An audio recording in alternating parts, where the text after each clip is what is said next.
Thank you for tuning into the live show. You know what time it is. It is your boy Genesis. Yes, I am back. We had the first half in the morning for about 6 hours. Now we're back for round two. Thank you for tuning into the live show. It is currently 7:24 p.m. And of course, it is still the inauguration night. All right.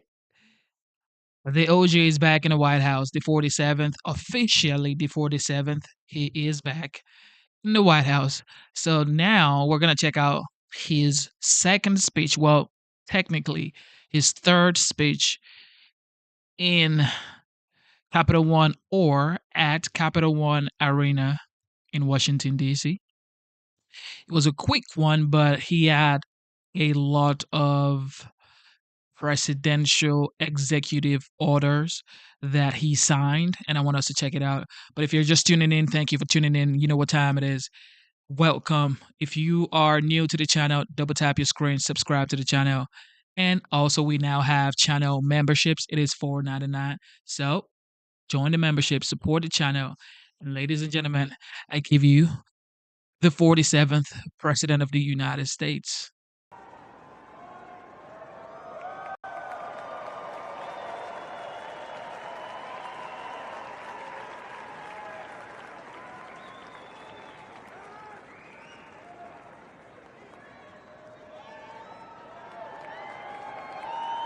Hell yeah. Yes, sir.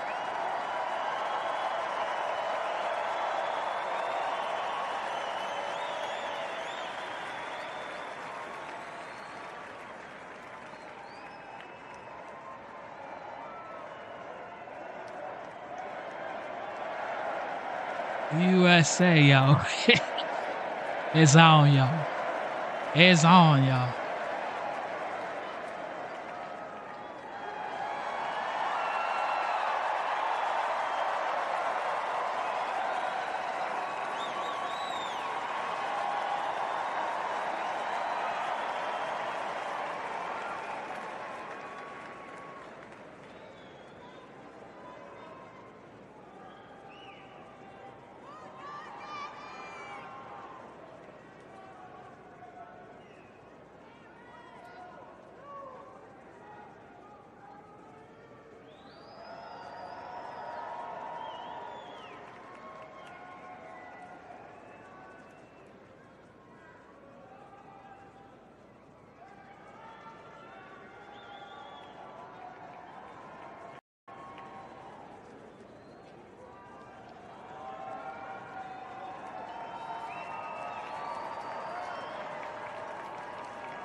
All right, Byron Donuts.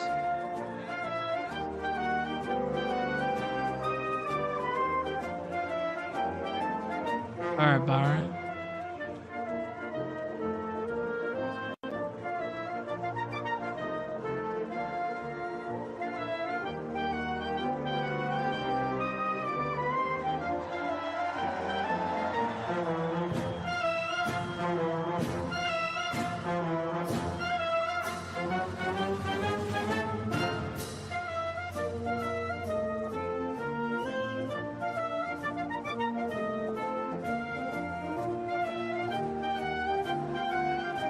Byron is growing up like his daddy. He's growing up like his father, y'all. He looks exactly like his dad.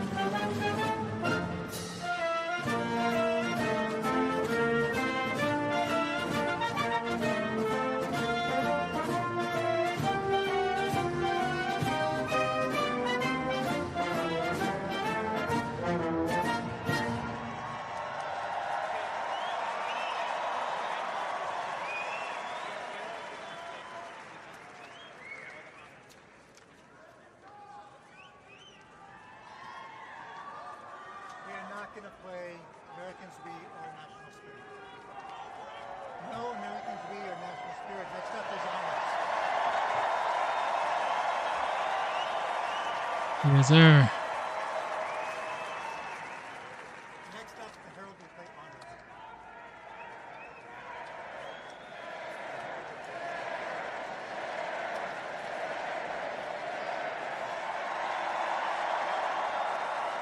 It's about time.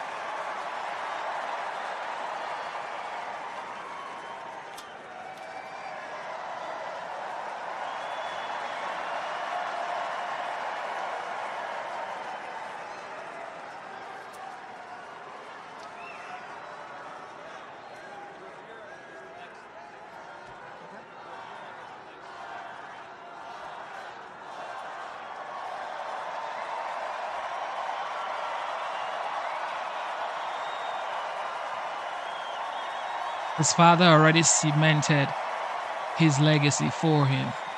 I mean, jeez. Next thing for us is bravura. Next thing for us is bravura.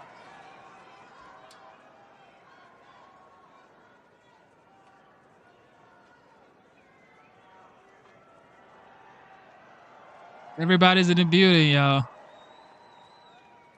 Everybody. Everyone is in the building.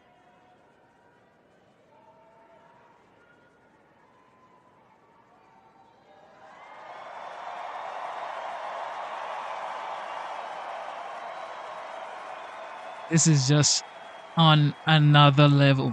Ladies and gentlemen, we'd like to welcome the official Fanfare music group of the President of the United States. Under the direction of Major Aaron Morris, the U.S. Army Band Herald Trumpets performing their fanfare that's actually written for the 47th President of the United States. Listen to this, it's amazing. This is Brass and Glory.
Ladies and gentlemen, please welcome the 50th Vice President of the United States of America, Vice President J.D. Vance, accompanied by the Second Lady, Mrs. Usha Vance.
Oh, JD.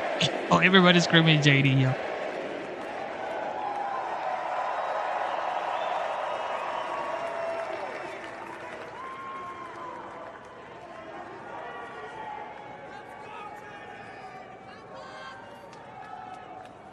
Man.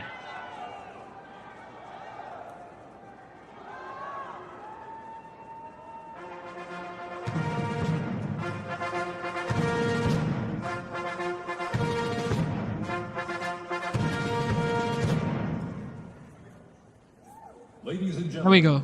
please welcome the 47th President of the United States of America. There we go. There we go. Yo. Melania's outfit is just out of this world, yo. Too cute.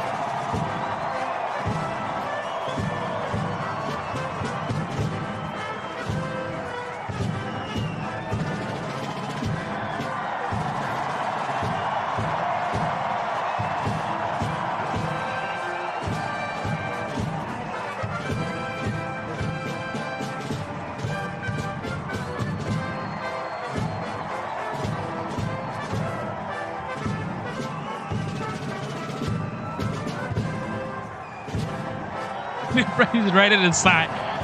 Yo, he's ready to sign executive orders, man.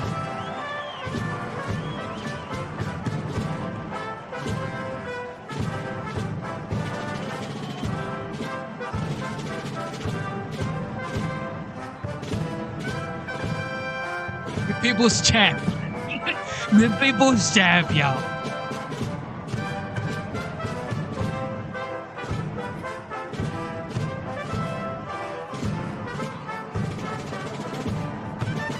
Nah, this is incredible right here. This is incredible right here. Yeah, this is incredible right here.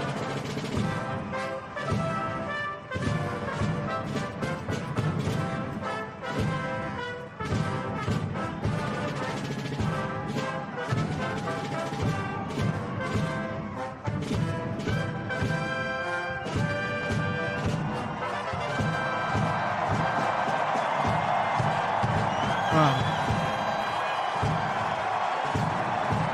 Say, I'm ready to sign. I'm ready to sign on day one. I told y'all I was going to sign on day one. And here it is. I am signing on day one. Give me a kiss.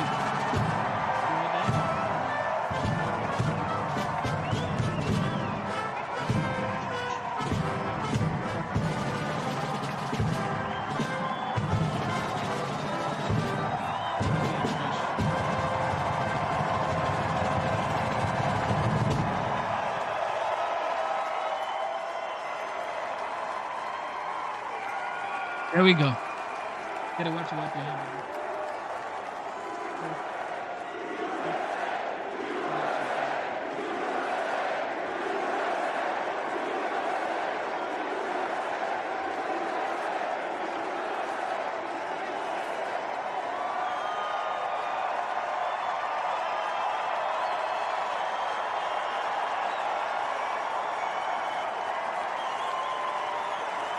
Here we go.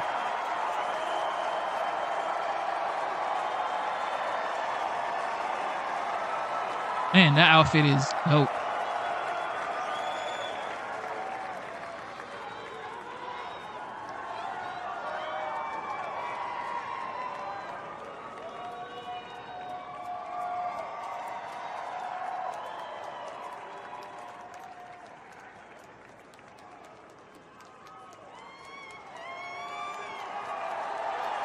P47. He's here, ladies and gentlemen. Oh my goodness. This is way too cool. Yeah, way too cool.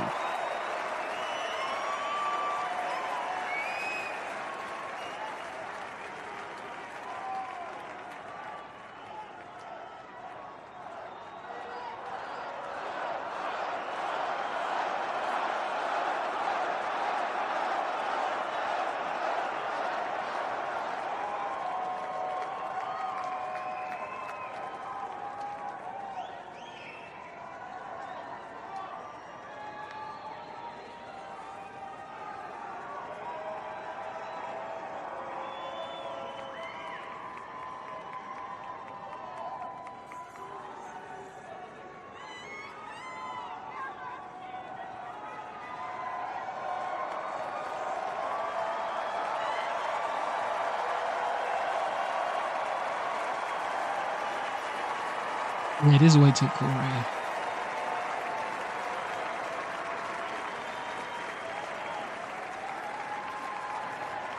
Ladies and gentlemen, we now present a selection of participants for the 2025 Presidential Inaugural Parade.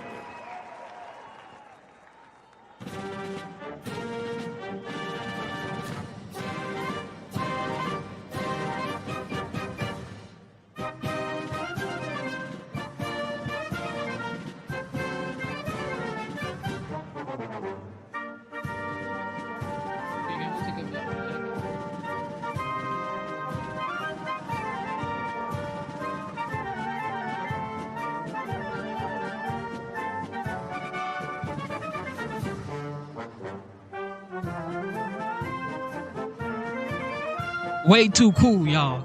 This way too cool. Yeah, we back. Shout out to Andrea. Andrea in the building. Andrea.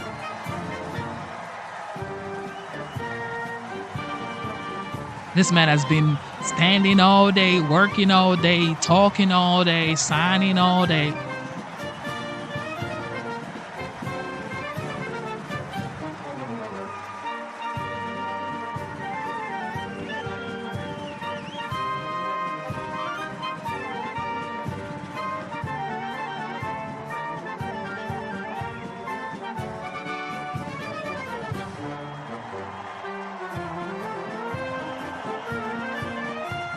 Remember this guy? Papator. Remember this guy? Zima, my boy. Oh, my boy, Zima. Zima in the building. Zima. Yep, Zima is in the building, baby. Love you too, my brother, Zima. Ladies and gentlemen, the heroes of Butler County are here.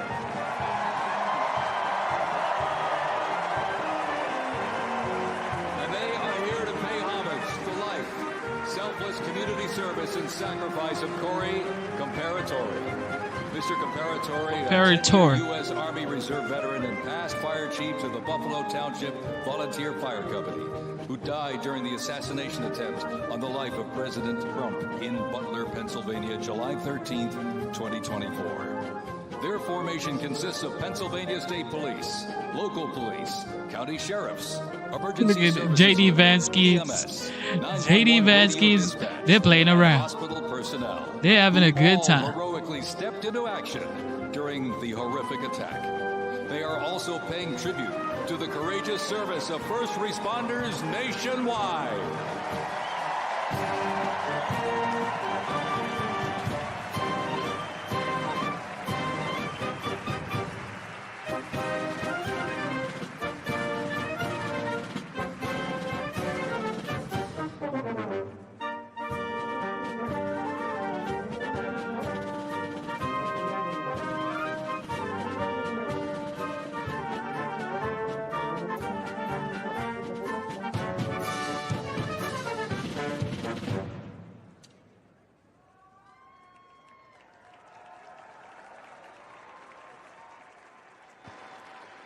Ladies and gentlemen, at this very special event, let us now take a moment of silence in honor of Corey Comparatori.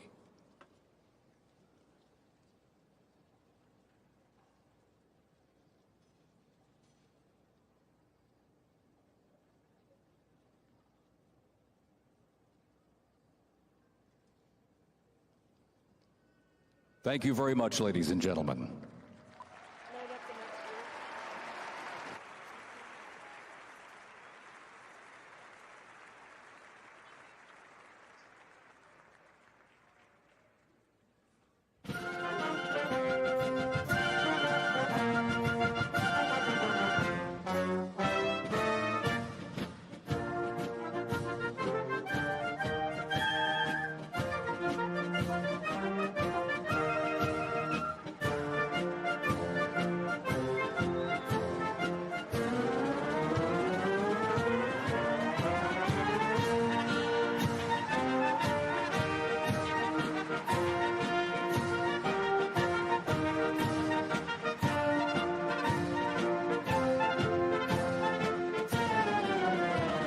present to you the New York Military Academy from Cornwall-on-Hudson, New York.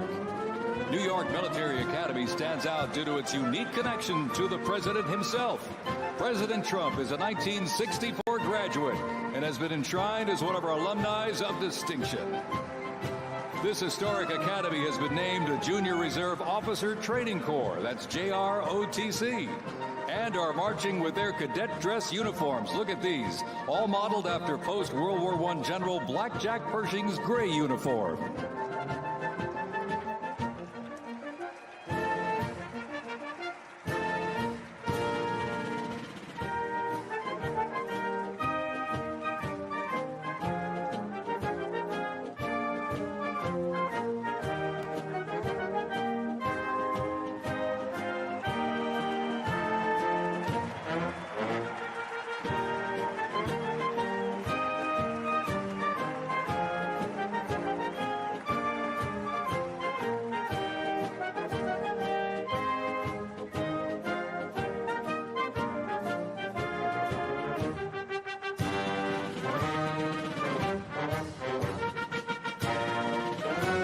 Introducing the Palm Beach Police and Fire Honor Guard unit, representing the town of Palm Beach, Florida.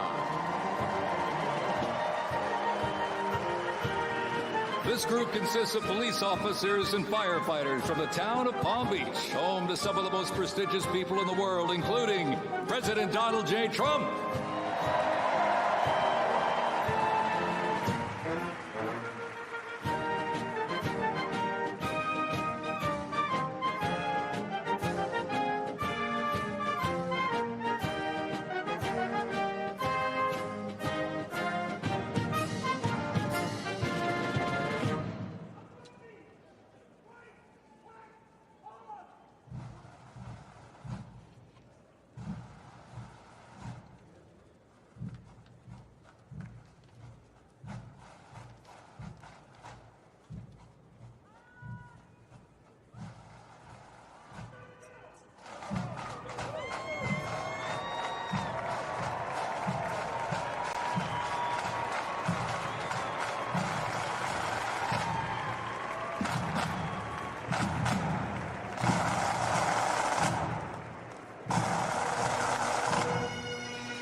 Society Pipes and Drums from New York City. They have performed internationally in Ireland, Canada, Australia, Germany, and Switzerland. And as of this past December, the band has had the distinct honor to perform at the 75th commemoration of the attack on Pearl Harbor in Oahu, Hawaii. The band has also played for hospitalized children, military veterans, as well as the 1980 and 2005 presidential inaugural parades, and His Holiness Pope John Paul II. The NYPD Emerald Society Pipes and Drums formed way back in 1960. And you know, they are the oldest, largest police pipe band in the United States, comprised of all active and retired police officers of various ranks and assignments. Listen to those bagpipes. Let's hear it for them, folks.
And look at this. Here's one that hits close to home for our vice president. We now welcome the Middletown High School Marching Band and cheerleaders.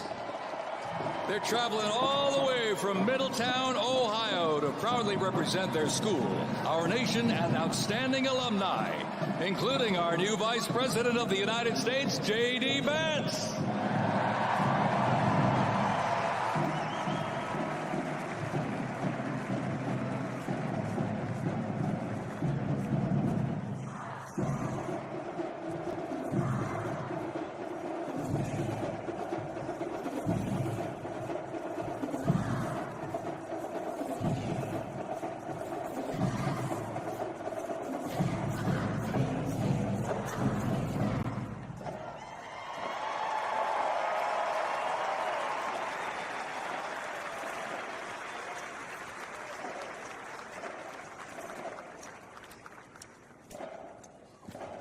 The band has performed in countless parades, community and sporting events, as well as competitions. They have also always qualified for the Ohio Music Educators Association state finals for 23 years straight. How about that?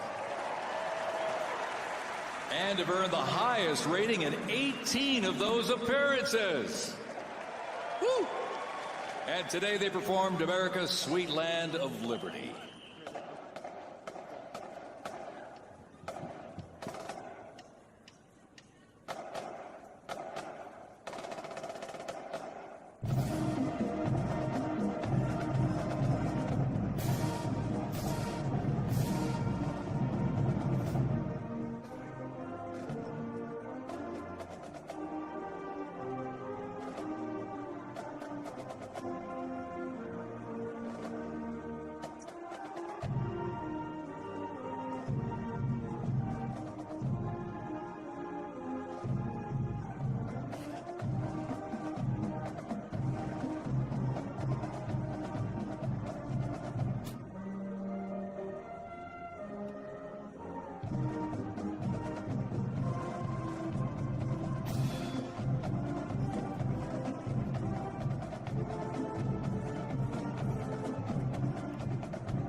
And while they cheer here in the arena, let's cheer for him again, folks.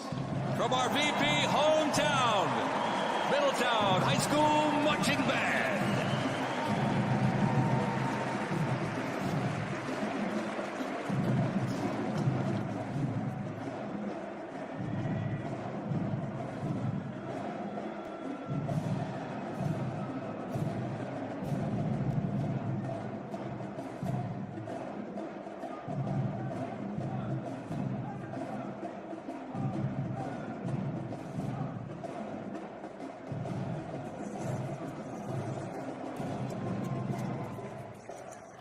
Already screaming JD for 28.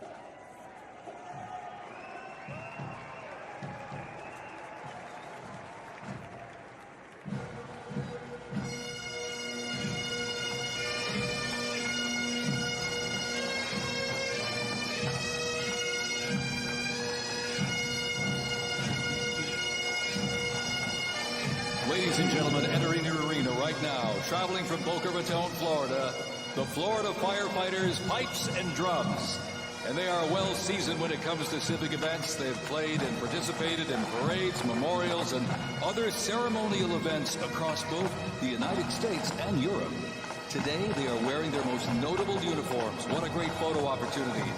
Consisting of the Glengarry headgear and kilts. And they are proud to honor their fallen brothers and sisters each and every day.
And as the Florida Firefighters Pipes and Drums leave the arena, we keep the rhythm and the drums going.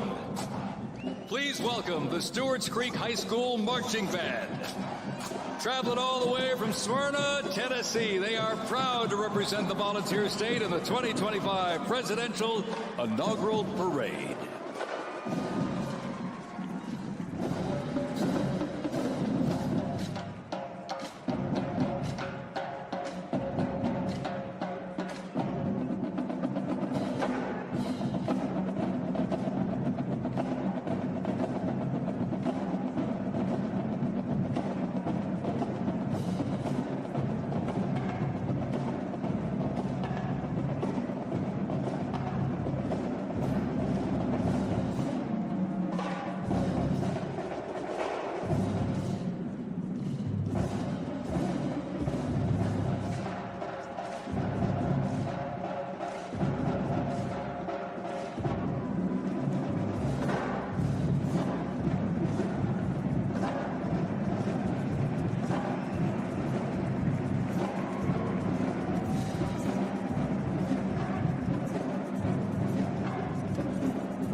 And like I told y'all, I got tickets for this event.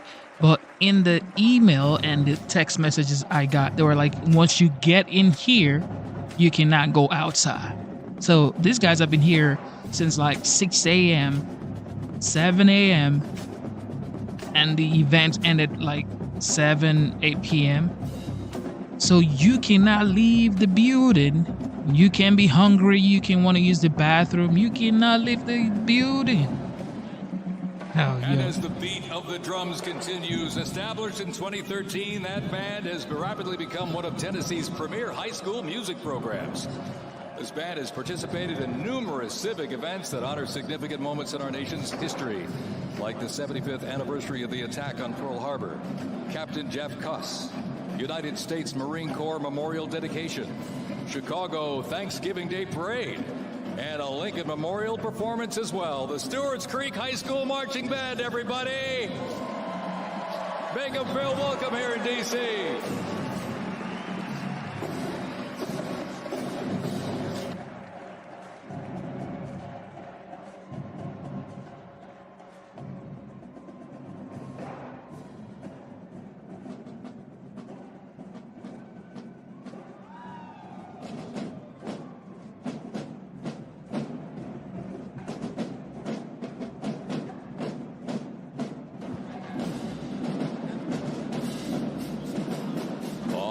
Ladies and gentlemen, now welcoming the Mississippi Valley State University Band.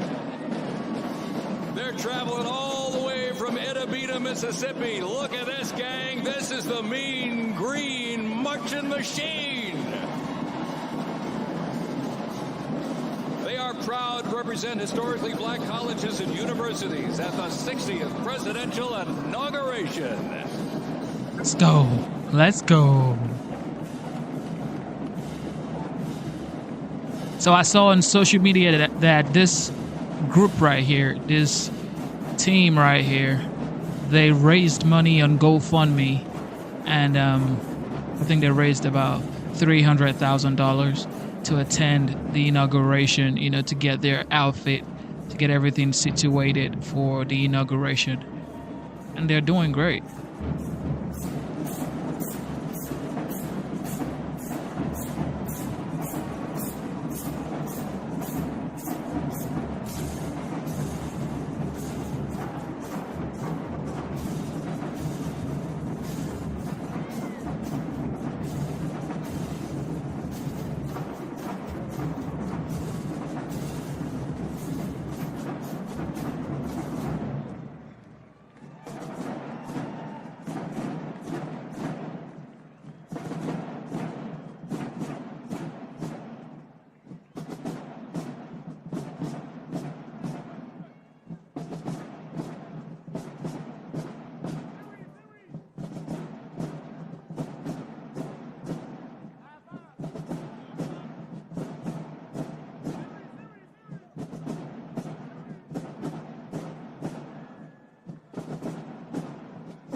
Let's go.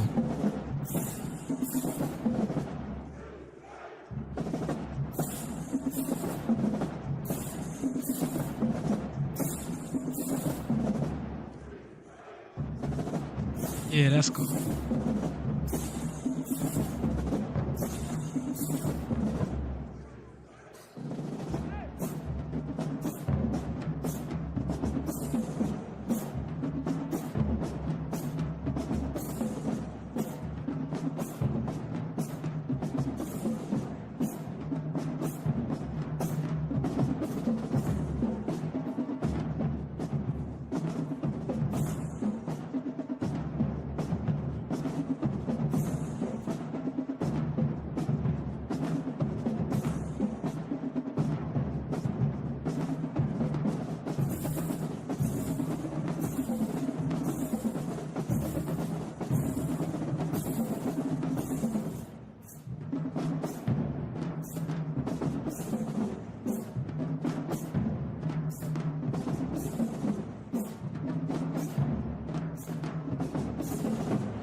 Welcome back, OG.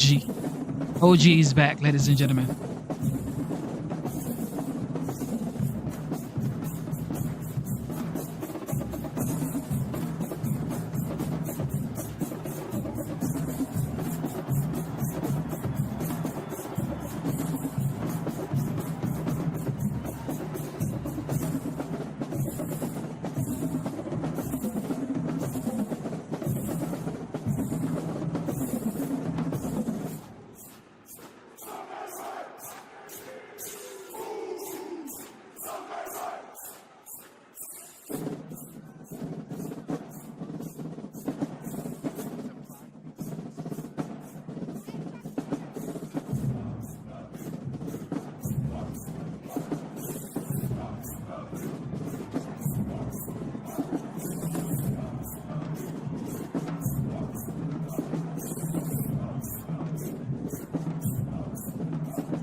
They ain't playing around. These people are not playing around.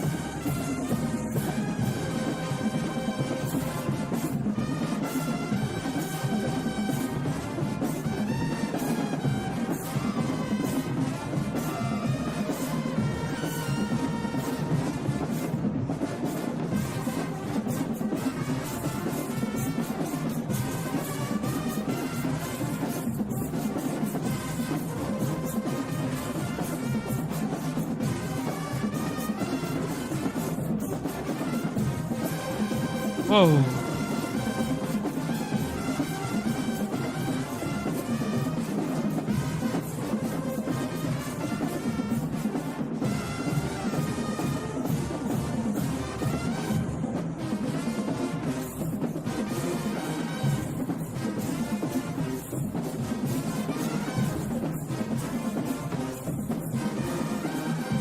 Look at that. Let's feeling the beat. It's a vibe, y'all.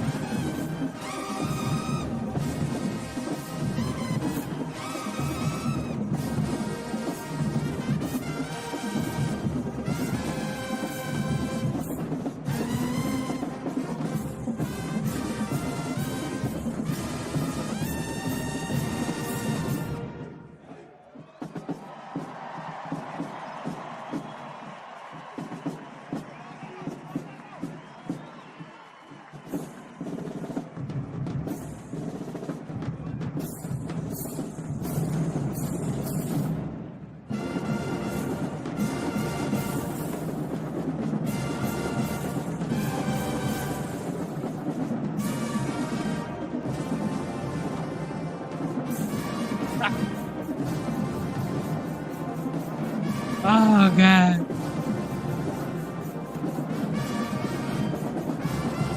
I think they give them more time. They give this team right here more time. They gave them more time because the beat is banging.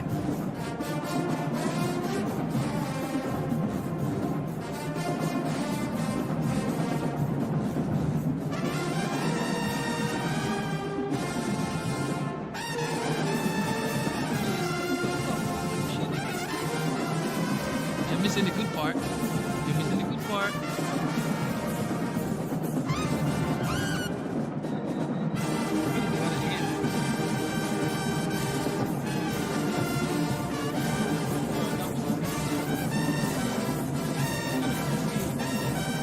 All right, now do this.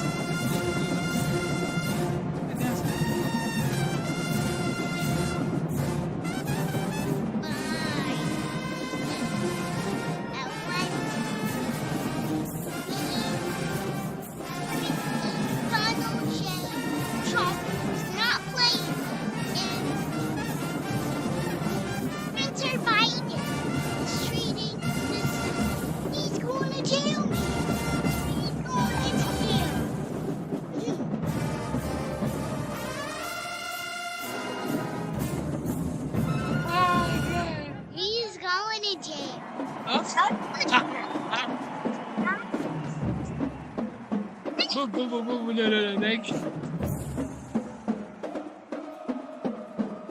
Yeah, get me up on stage. Stick me on. Please give me on stage. Yeah. As Biden, his son. No, not Trump. Joe Biden pardoned his son, Hunter Biden. But Hunter is supposed to go to jail now. See, he's going to jail, man. He's going to jail. He's going to jail. He's going to jail. He's going to jail, man. Okay, go tell him a good night if you're gonna come over here. Go tell him a good night if you're gonna come over here. Huh? What's the matter with you? Ah. That cutie cat. Love that cutie cat. If you were counting, close to 300 from the Mississippi Valley State University Band.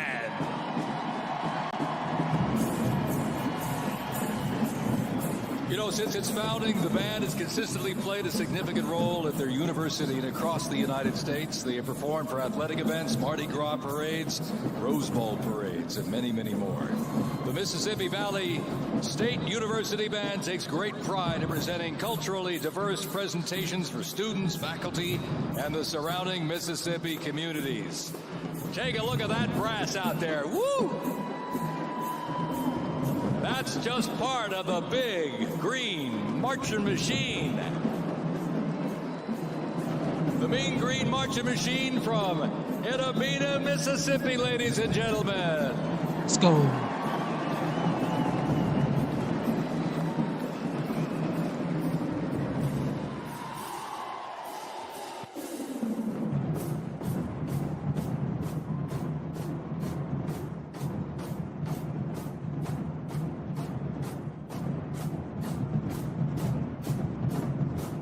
Yeah, they definitely had more time.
Yeah, that was nice.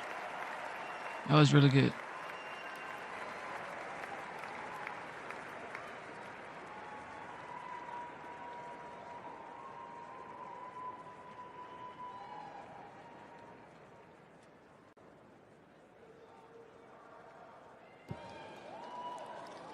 Ladies and gentlemen, please welcome our new special envoy to the Middle East, Steve Witkoff.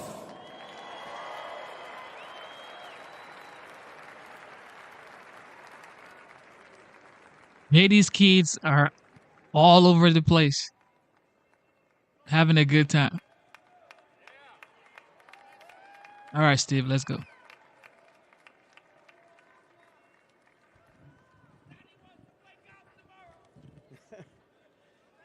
Good evening, everybody.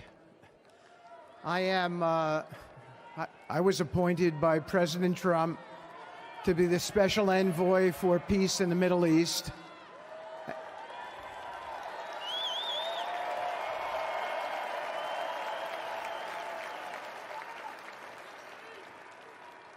And I'd like to describe to you some of the things we're doing and how it informs on President Trump's policies. First of all, it is an honor to stand before you today as I reflect on the enormity of the role that President Trump has tasked me with. I am constantly reminded of the privilege it is to serve under the leadership of my boss, President Donald J. Trump.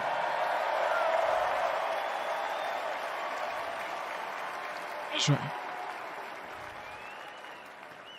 His presidency has provided a clear, bold vision for the Middle East, and it is this vision that guides every step I take in the mission.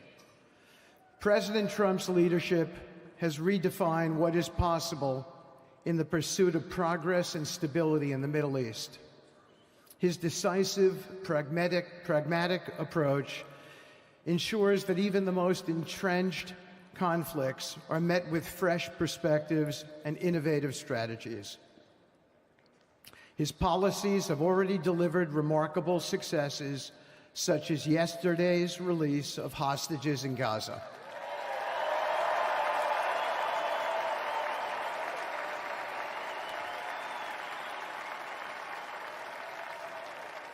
Thank you. This achievement demonstrates the strength of President Trump's leadership and the respect he commands on the global stage. It is yet another example of his ability to deliver results in the most complex and challenging situations.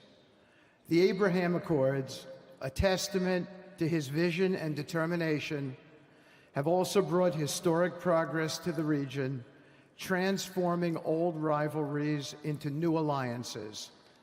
These agreements are not merely symbolic. They represent a practical roadmap for peace, economic cooperation, and mutual respect across nations.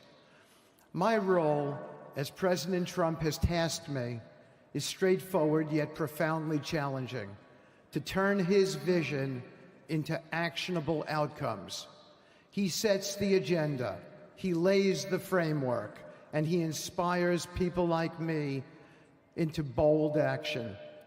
My responsibility is to implement his vision, engaging with leaders across the region to find pathways towards sustainable peace and stability. And let me tell you, having Donald Trump as a boss makes this task not only possible, but far more effective.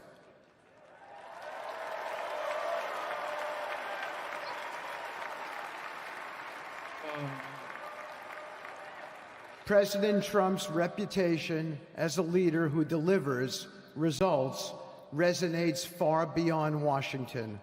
Leaders in the Middle East know he means what he says. His ability to cut through bureaucratic gridlock and focus on tangible results is the game changer. It allows me to approach delicate negotiations with the confidence that the full weight of the United States is behind me. The principles President Trump has laid out for our approach to the Middle East and foreign policy in general are fourfold, and they are clear. 1, respect for sovereignty. Every nation deserves the right to determine its own destiny, free from the interference of external powers. 2, economic prosperity as a bridge to stability. Through economic partnerships and investment, we can build a foundation for cooperation that transcends historical grievances. 3, courageous diplomacy.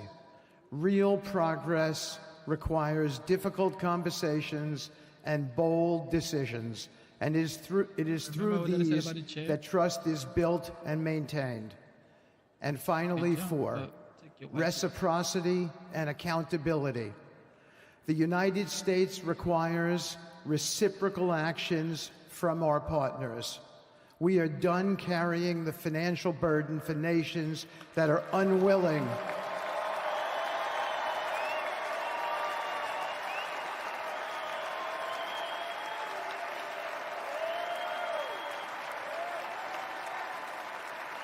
This-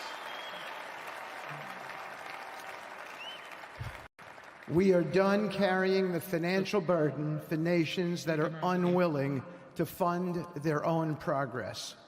The days of blank checks are over.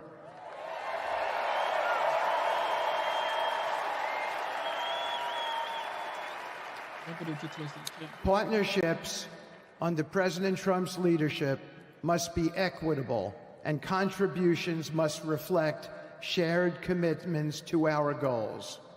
In my work, I've seen firsthand how these principles resonate. They provide a foundation that transcends politics and speaks to the shared humanity of all people in a region. Leaders across the Middle East recognized that this Trump administration is serious about results, not symbolic gestures, but real, meaningful progress that improves lives. Thank you.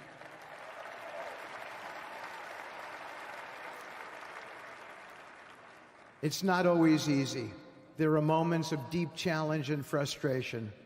Decades of mistrust cannot be undone overnight. Yet I take comfort in knowing that I am not in this alone. President Trump's clarity of vision ensures that I never have to question what success looks like. His leadership provides the confidence and direction necessary to navigate these complexities. As we move forward, my commitment is to continue the work of advancing President Trump's vision for the Middle East. Whether through expanding the Abraham Peace Accords, fostering economic development, or facilitating dialogue between long-standing adversaries, my focus remains on actionable results. Let me close by saying this: a stable and prosperous Middle East is not an unattainable dream. It is a goal within our reach, made possible by strong leadership and unwavering commitment. Under President Trump's guidance, we are proving that the impossible can become reality. Thank you, but I have one more thing to say. We have some special people for me to introduce you to tonight. President Trump has been talking to them as well. They are the families of hostages from Israel who have been in Gaza for the last year and a half. There are many of them here today. Wow. Several of the families have lost children and loved ones, and they're here because they're part of an effort to retrieve their bodies so they can be buried in a proper way. Several have children who are still in captivity. There is an American family here whose loved one is scheduled to come out in 14 days, and they're going to be meeting the president tonight. So let's give them all some love and a big hand. Come on up.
Wow.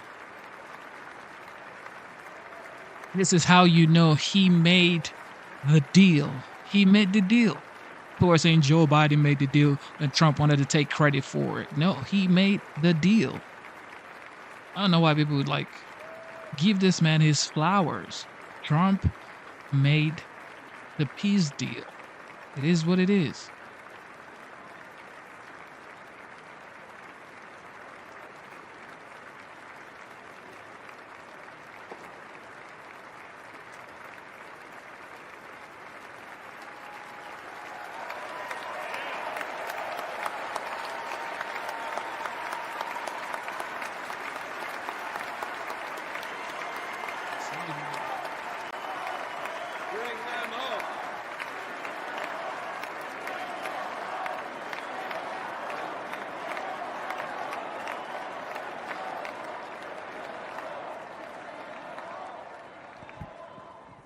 And now, I get to introduce my dear friend and the President of the United States, Donald J. Trump.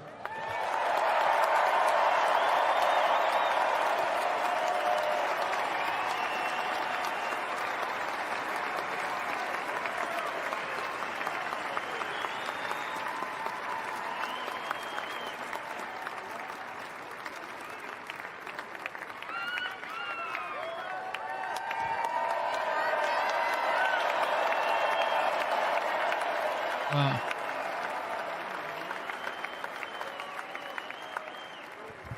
Thank you very much, everybody. Appreciate it. Thank you.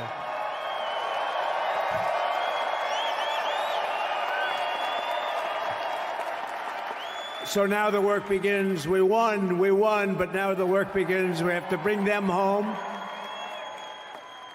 And, you know, tonight I'm going to be signing on the J6 hostages, pardons, to get them out. Straight to the point. And as soon as I leave, I'm going to the Oval Office and we'll be signing pardons for a lot of people, a lot of people.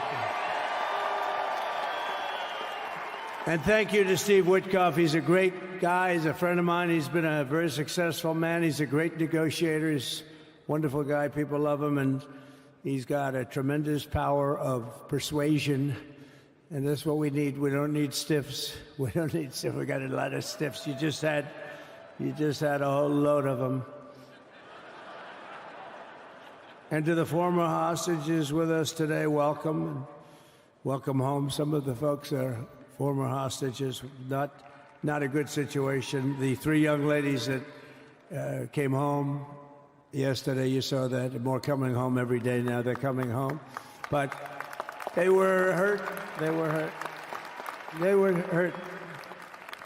One had her head blown off, fingers on her hand, and her hand indeed was blown off.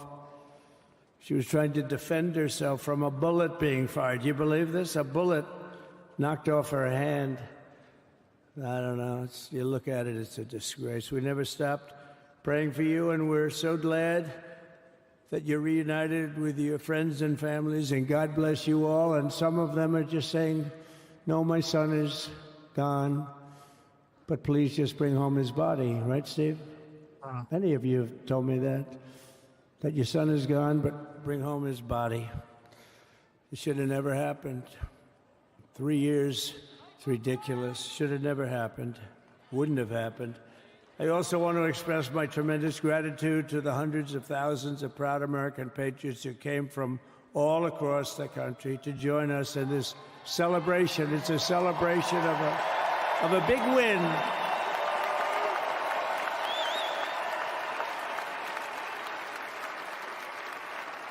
And you're witnessing the dawn of the golden age of America. That's what it's going to be. We're bringing it back. We're going to bring it back fast. We're going to bring it back fast. Let us also thank the incredible service members, National Guardsmen, Police, Secret Service, and law enforcement personnel who are keeping us all safe, even though, and they are great people. New York's finest. I grew up with New York's finest, and we got to give them their authority back. You won't have any crime. There'll be no crime. You give them little authority back. The whole way they run things in this country now, it's disgraceful. But it's going to change rapidly. We're going to make our cities safe again, too. Even though we're indoors, we've had a magnificent inaugural parade. And let's give a big round of applause. They were great. To all of the incredible performers and hardworking men and women who made it possible. Those people, really talented, amazing people. I also want to thank my wonderful family for being here, especially my beautiful wife, our First Lady, Melania. Yeah, the outfit right there is just too good.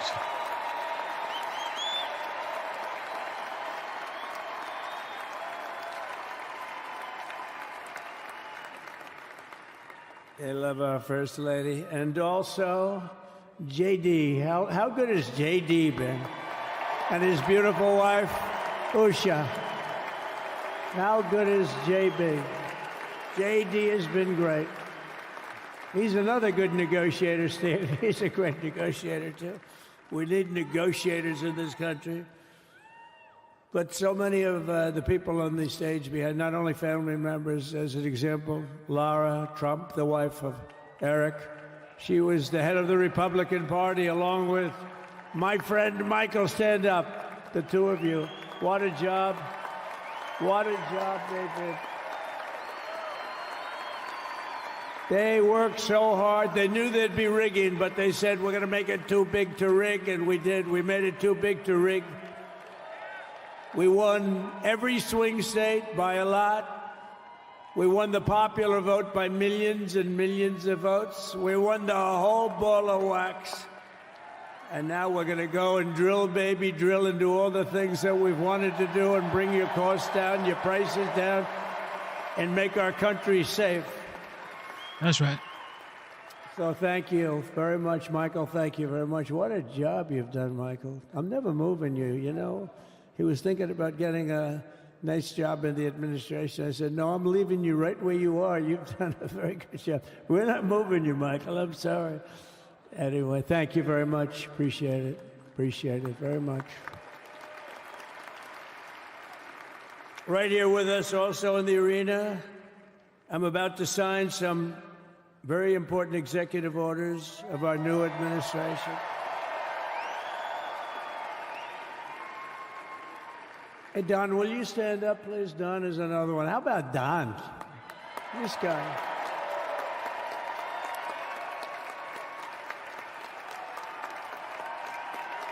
Man.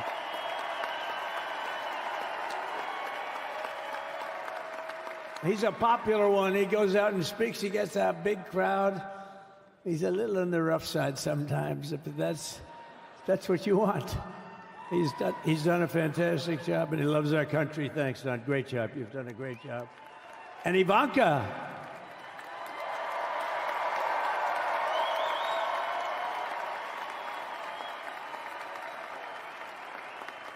And, you know, Jared negotiated the Abraham Accords, which are the biggest deal made in the Middle East in many, many years, and it's really something. Jared, stand up, Jared. The Abraham Accords. Is it Abrams Accord? And Tiffany's going to have a little baby. And Michael.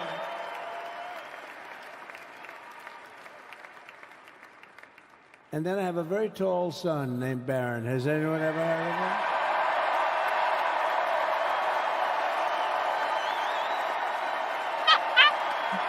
Look at him! Like his daddy.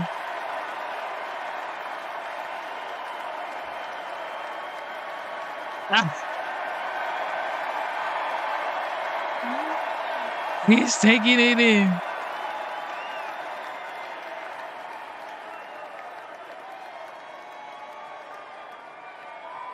Thank you.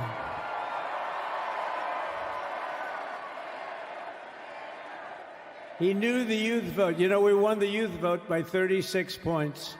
And he was saying, Dad, you got to go out and do this one and that one. And we did a lot of them. And he respects them all. He understood them very well. He said, Dad, you got to go out, do Joe Rogan, do all these guys. And we did. We did, and Joe Rogan was great. They were all great, right, Baron? They were all good. He understood the market. Another famous one, how about Kai? Stand up, Kai. Yeah.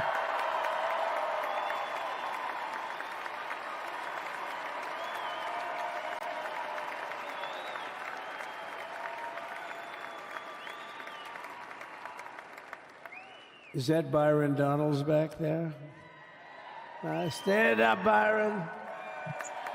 Stand up. What a future this one has. Yeah, that's right, What Byron. a future. That's great, Byron. Thank you very much. And how about Lutnick, Secretary of Commerce? He's going to take in more money than any country has ever even thought about. He's going to take in some money. And we have many others. Look, I'm not going to go through it, but we're going to sign some orders right now, and that's really what I want to do. So we're going to sign executive orders. First, I'll revoke nearly 80 destructive and radical executive actions of the previous administration, one of the worst administrations in history. Maybe not one of them, the worst. Anybody that would allow millions of people to pour through our borders from jails, prisons, mental institutions, insane asylums, gang members to be taken off the streets of Venezuela and deposited in our country, and many, not just Venezuela. You know, crime in Venezuela is down 74% because they took their criminals and gave them to us through an open border policy of the previous administration. All over the world, they're emptying their prisons into our country. They're emptying their mental institutions into our country. It stops as of 1 o'clock this afternoon, okay? It stops.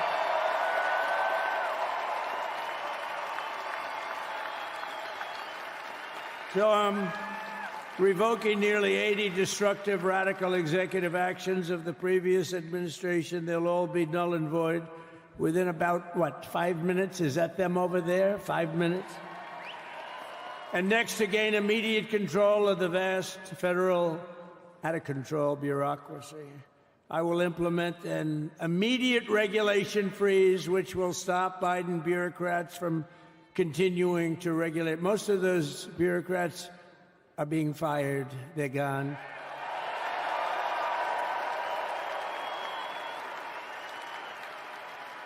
Should be all of them, but some sneak through, but we have to live with a couple, I guess. I'll also issue a temporary hiring freeze to ensure that we're only hiring competent people who are faithful to the American public. And we will pause the hiring of any new IRS agents. We will also require that federal workers must return to the office in person. And we're going to take the 88,000 people that they hired to go after you with guns. By the way, they're allowed to use guns and harass you like they were so many other people. Remember this. Okay, remember? Do you remember a little statement about tips? Does anybody remember that little statement? Tips. I think we won Nevada because of that statement.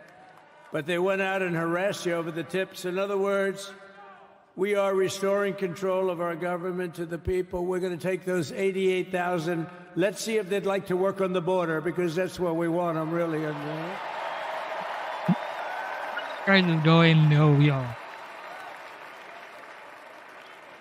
So we're going to have no tax on tips, right? No tax on tips.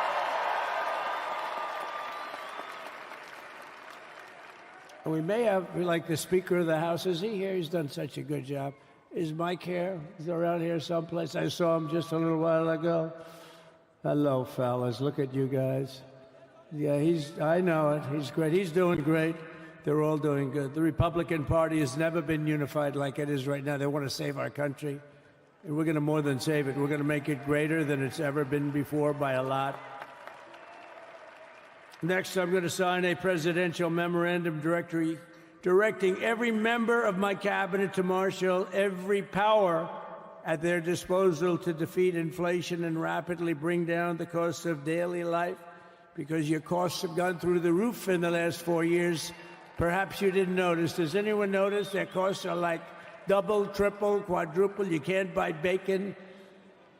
Apples have doubled in price. You want an apple, anybody? Pay twice what you did 2 years ago. We'll put more money in your pocket, and we'll bring back the American dream and to reduce energy costs and liberate our economy. So we have more oil and gas than any country in the world, and we're going to use it. We're not going to do the wind thing. Wind. Big, ugly windmills, they ruin your neighborhood. They ruin you. If you have a house that's near a windmill, guess what? Your house is worth less than half. And did you see up in New England with the whales? You see what's happening? So they had 2 whales killed in about 14 years. Last year and the year before, total, they had 28. So if you're into whales, you don't want windmills either. And they're the most expensive form of energy that you can have by far. And they're all made in China, by the way, practically all of them. And they kill your birds and they ruin your beautiful landscapes. But other than that, I think they're quite good, right? Now, remember when we used to joke and kid when we were kidding, but we don't kid anymore? They want to watch the debates on television. They want to watch your favorite president on television. But the wind isn't blowing, so we can't watch television that night, Gladys. Remember? Gladys, I'm sorry, the wind is just not blowing. We're not watching Trump tonight. But I'm immediately withdrawing from the unfair, one-sided Paris Climate Accord ripoff. The United States will not sabotage our own industries while China pollutes with impunity. You know, China, I mean, look, they use a lot of dirty energy, but they produce a lot of energy. And when that stuff goes up in the air, you know, it doesn't stay there. It's not like you got a wall. We love walls, don't we?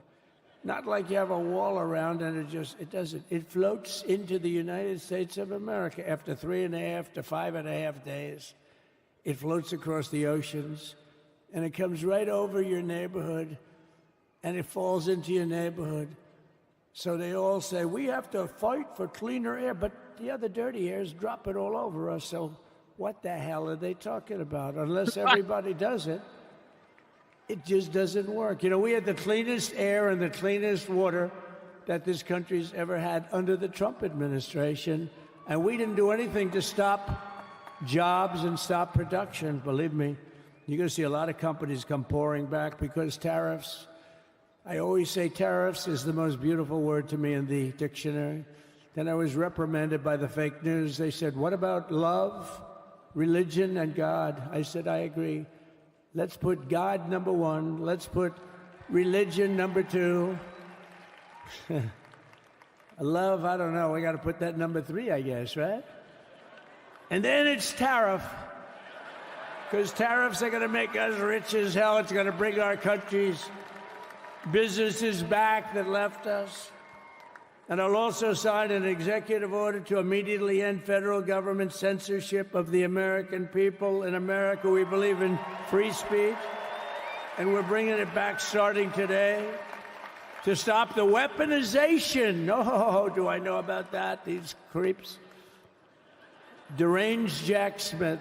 You ever hear of him? Deranged. He's a deranged prosecutor. He's sick. They suck him on me. He's now been reduced to getting on an airplane, going back to The Hague or wherever the hell he came from. We got to get rid of that guy. Hey, was he one of the many people that got a pardon today? Did they pardon Jack Smith? You know, did you know that Biden, while I was making my speech, pardoned his whole family? Oh, did he do that? The brother, the whole deal was pardoned. Can you imagine that? While I was making my speech. Did everybody hear my speech? Did you like my speech?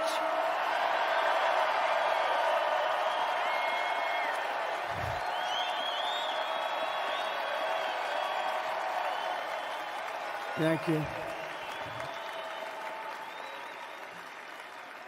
I mean, the only thing wrong with it is I had a lot of tough things to say, and I have some great people that work for me. Sir, this is such a great speech. It's so unifying. Don't talk about Biden with his pardons of his family. We want a unified country. They said, don't talk about the J6 hostages that you're going to be releasing today. Sir, don't put that in your speech, please. I said, but I want to put it in my speech. I said, sir, it won't be unified like it is. It's so beautiful the way it is. And it is getting great reviews. You know, if I put things like that in, I'll get terrible reviews. One little paragraph that's a little bit wrong, the fake news goes crazy, right? So I said, all right, I won't put it in my speech, but you know what? I'm speaking in front of a hell of a lot of people at a place called Capital One Arena, and I'll talk about it there. So we're going to be going over the beautiful Oval Office, one of the great offices in history. Even if it wasn't beautiful, it's the Oval Office, but it is beautiful. And we love the Oval Office. It all starts with the wars start and end there. Everything starts and ends at the Oval Office. We love it. But we're going to go to the Oval Office. We're going to release our great hostages that didn't do, for the most part, they didn't do stuff wrong. You take a look at what went on, and look what happens in other parts of the country. In Portland, where they kill people, they destroy the city, nothing happens to them. In Seattle, where they took over a big chunk of the city, nothing happened. Minneapolis, where they burned down the city, nothing happened. Essentially nothing happened. All they want to do is go after the J6 hostages. A 76-year-old grandmother was arrested the other day because she was looking, I think because she was looking at the Capitol or something like that. No, we're not going to put up with that crap anymore.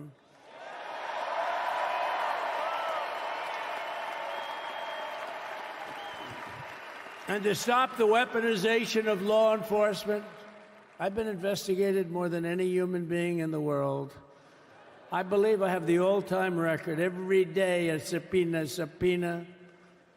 Every single day would get subpoenas.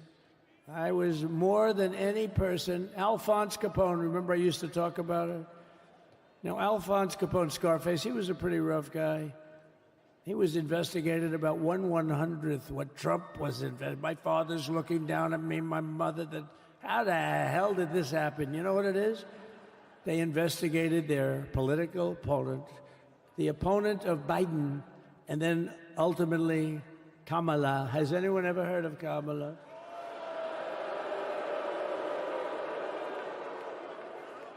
We had to beat two opponents, you know? We had to beat Biden, then we beat him. Now he goes on top. The guy was like 39 points down. I think I could have beaten Trump.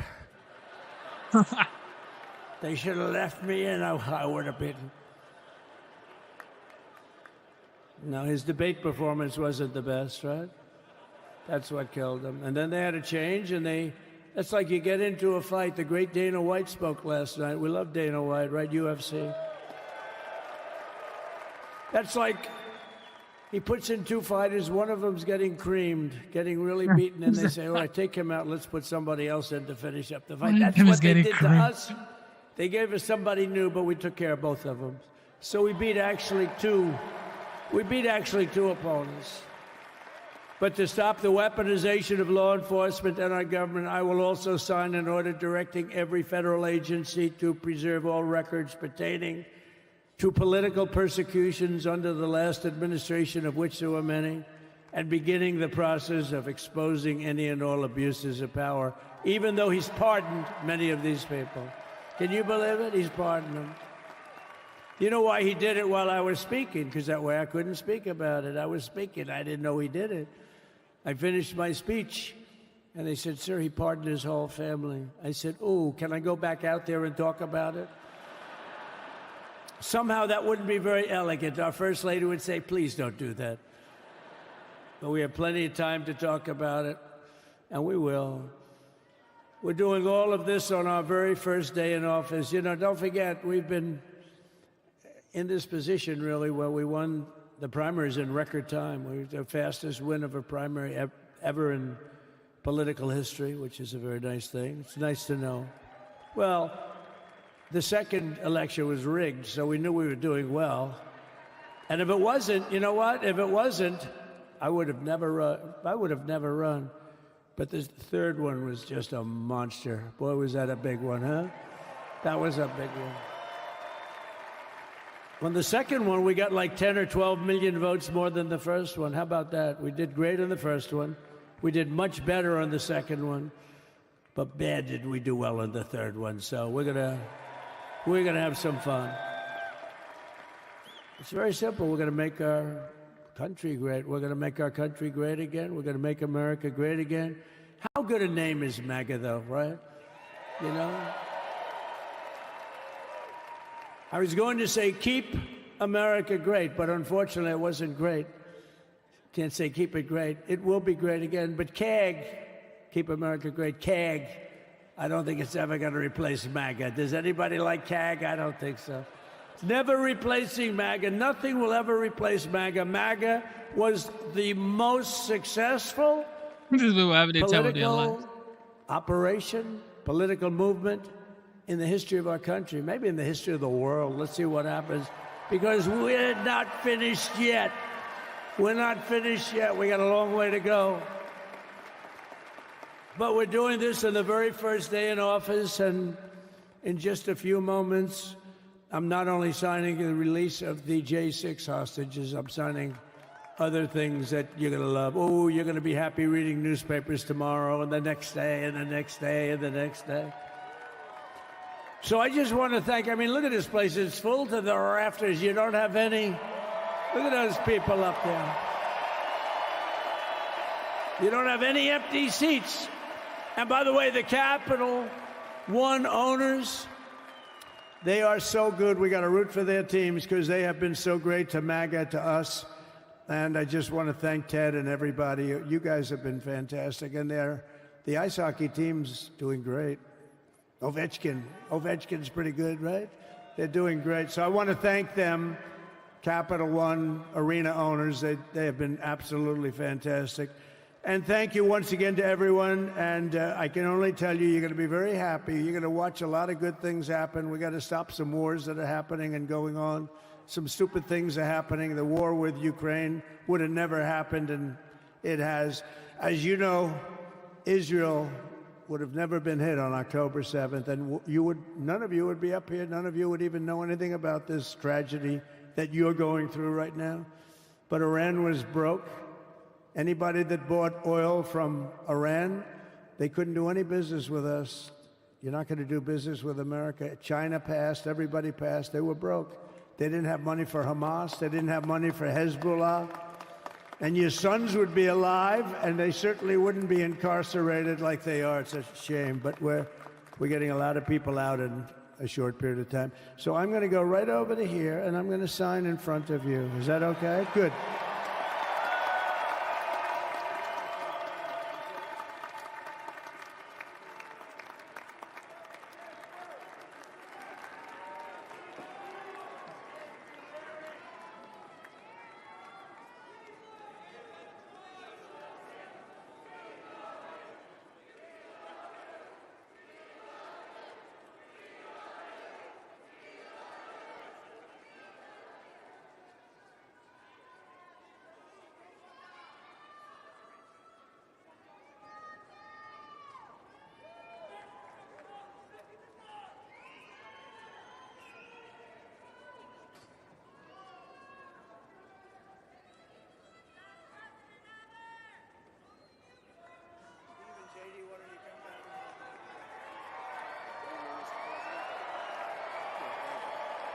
You have that other one to sign? Sorry, what's it? Do you have the other one to sign? We don't have it over here yet, sir. We'll have it for you back at the oven. The first is the rescissions of 78 Biden-era EOs and presidential memoranda. You want to call it out? Do you want to say it? You want to say it? Oh, if you want me to, sir. Why don't you say what I'm signing? Sure. The first item that President Trump is signing is the rescission of 78 Biden-era executive actions, executive orders, presidential memoranda, and others.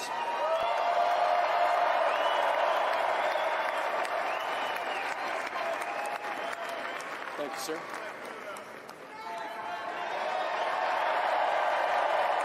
It's over. It's over, yo. The second item, President Trump, is a regulatory freeze, as you announced in your speech, preventing bureaucrats from issuing any more regulations until we have full control of this, the government and this administration.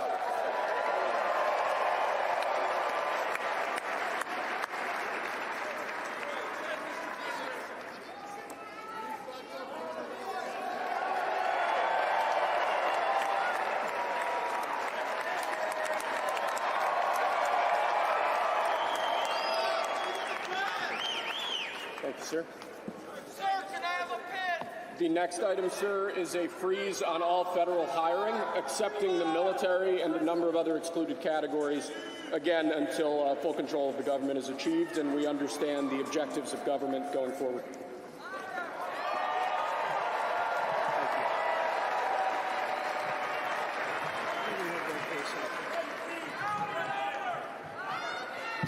Could you imagine Biden doing this? I don't think so.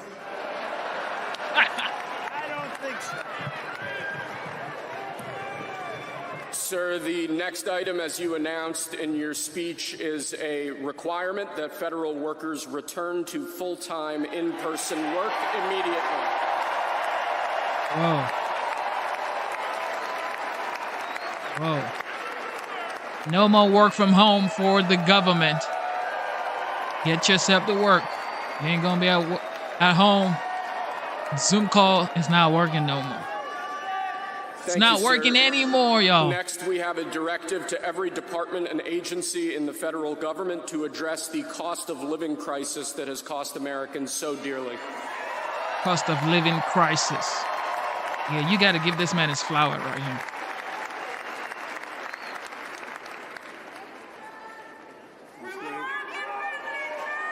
Whoa.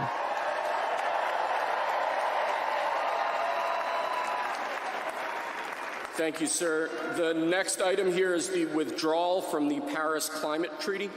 Whoa. Whoa.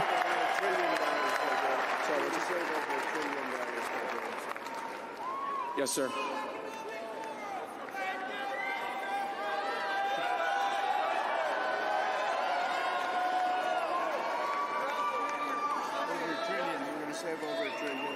We're going to save over $1 trillion by withdrawing from that treaty. Trump said, tell them. And the next item, sir, is a letter that will be transmitted to the United Nations explaining that we are withdrawing from the Paris Climate Treaty.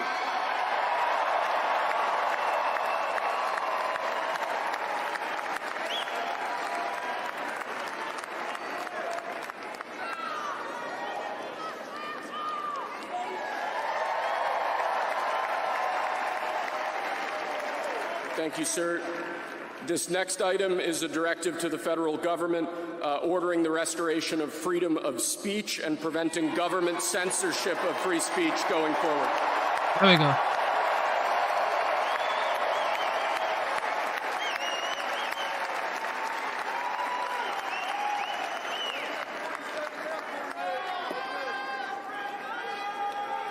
And lastly, sir, before we go back to the Oval Office to sign a large number of other items, is a directive to the federal government ending the weaponization of government against the political adversaries of the previous administration, as we've seen.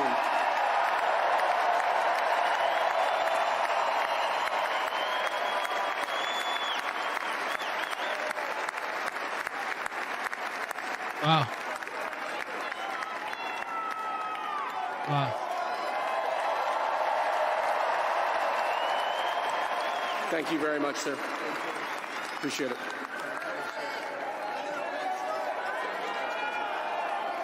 Pretty fun job.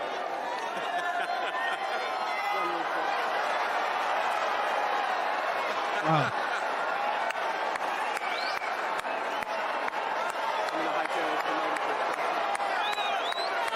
Wow.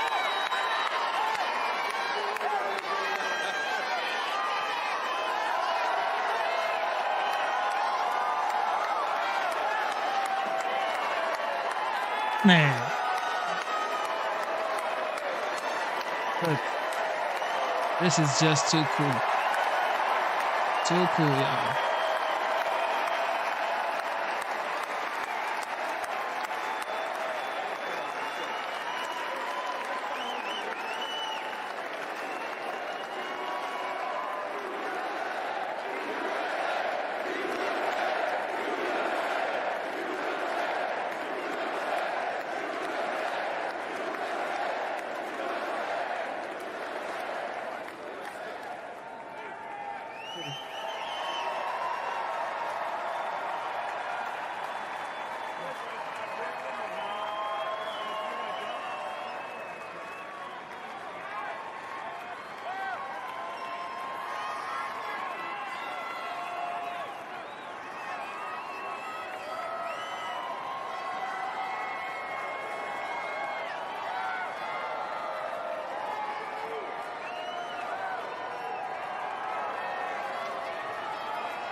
This is just too good.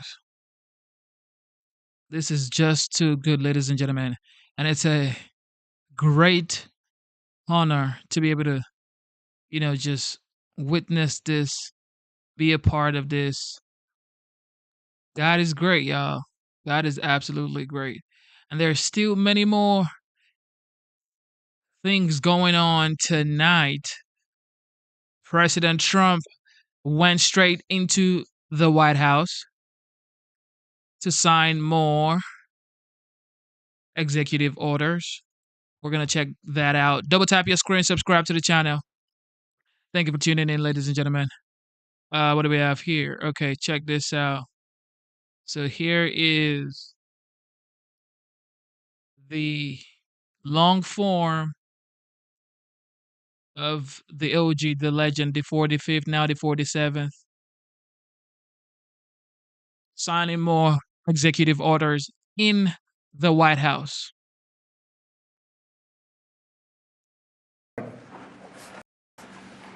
We have about 6 commutations in there where we're doing further research. Nice to see you again.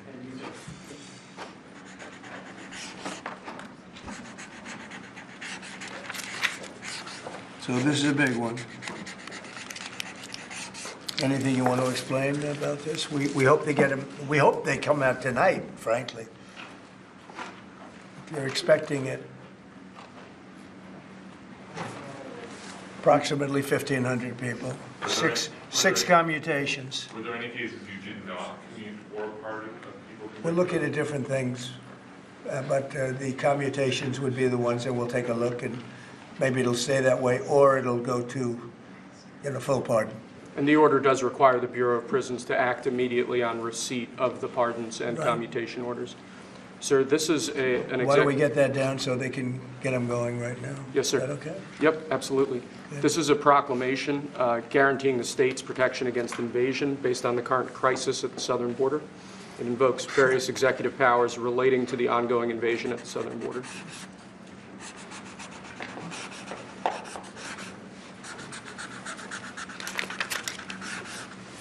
Mr. President, what makes you confident that those are not going to be blocked by the courts? I don't think they will. I don't think they can be. They're very straight up. Why don't you take that and go over here? Could you get him over here, not on the side angle? Do you mind? Just go right over here with your friends. Okay? Sir, this is an executive order realigning the United States refugee admission program to better align with American principles and American interests.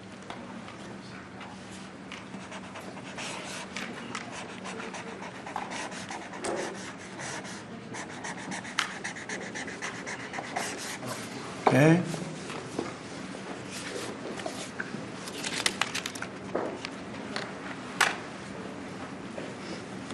Okay. Thank you, sir.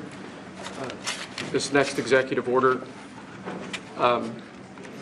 is about protecting America from foreign terrorists and other national security and public safety threats.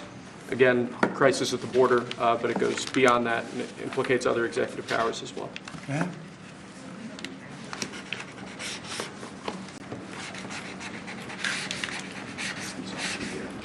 President Trump, if cartels are now going to be seen as foreign terror organizations, would you think about ordering U.S. Special Forces into Mexico to take them out? Could happen. Stranger things have happened. Mr. President, And that was actually sure that Maduro will accept Venezuelans? Say it. How will you make sure that Maduro will accept Venezuelans?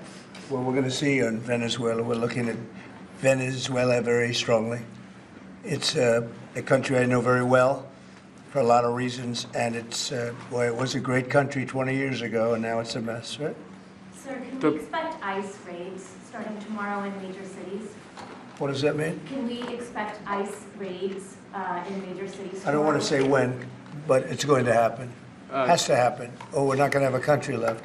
This is actually an executive order designating the cartels and other organizations to be foreign terrorist organizations. That's a big one. Yes, sir. People have wanted to do this for years. So they are now designated as terrorist organizations, foreign. And Mexico probably doesn't want that. But we have to do what's right. They're killing our people. They're killing 250, 300,000 American people a year. Not 100, like has been reported for 15 years. It's probably 300,000. This is an executive. So Mexico doesn't want that. How are you going to deal with this? I don't know. You'll have to ask them. Sir, this is an executive order entitled Protecting the American People Against Invasion, which again deals with the southern border and the unprecedented admission of illegal aliens across the southern border.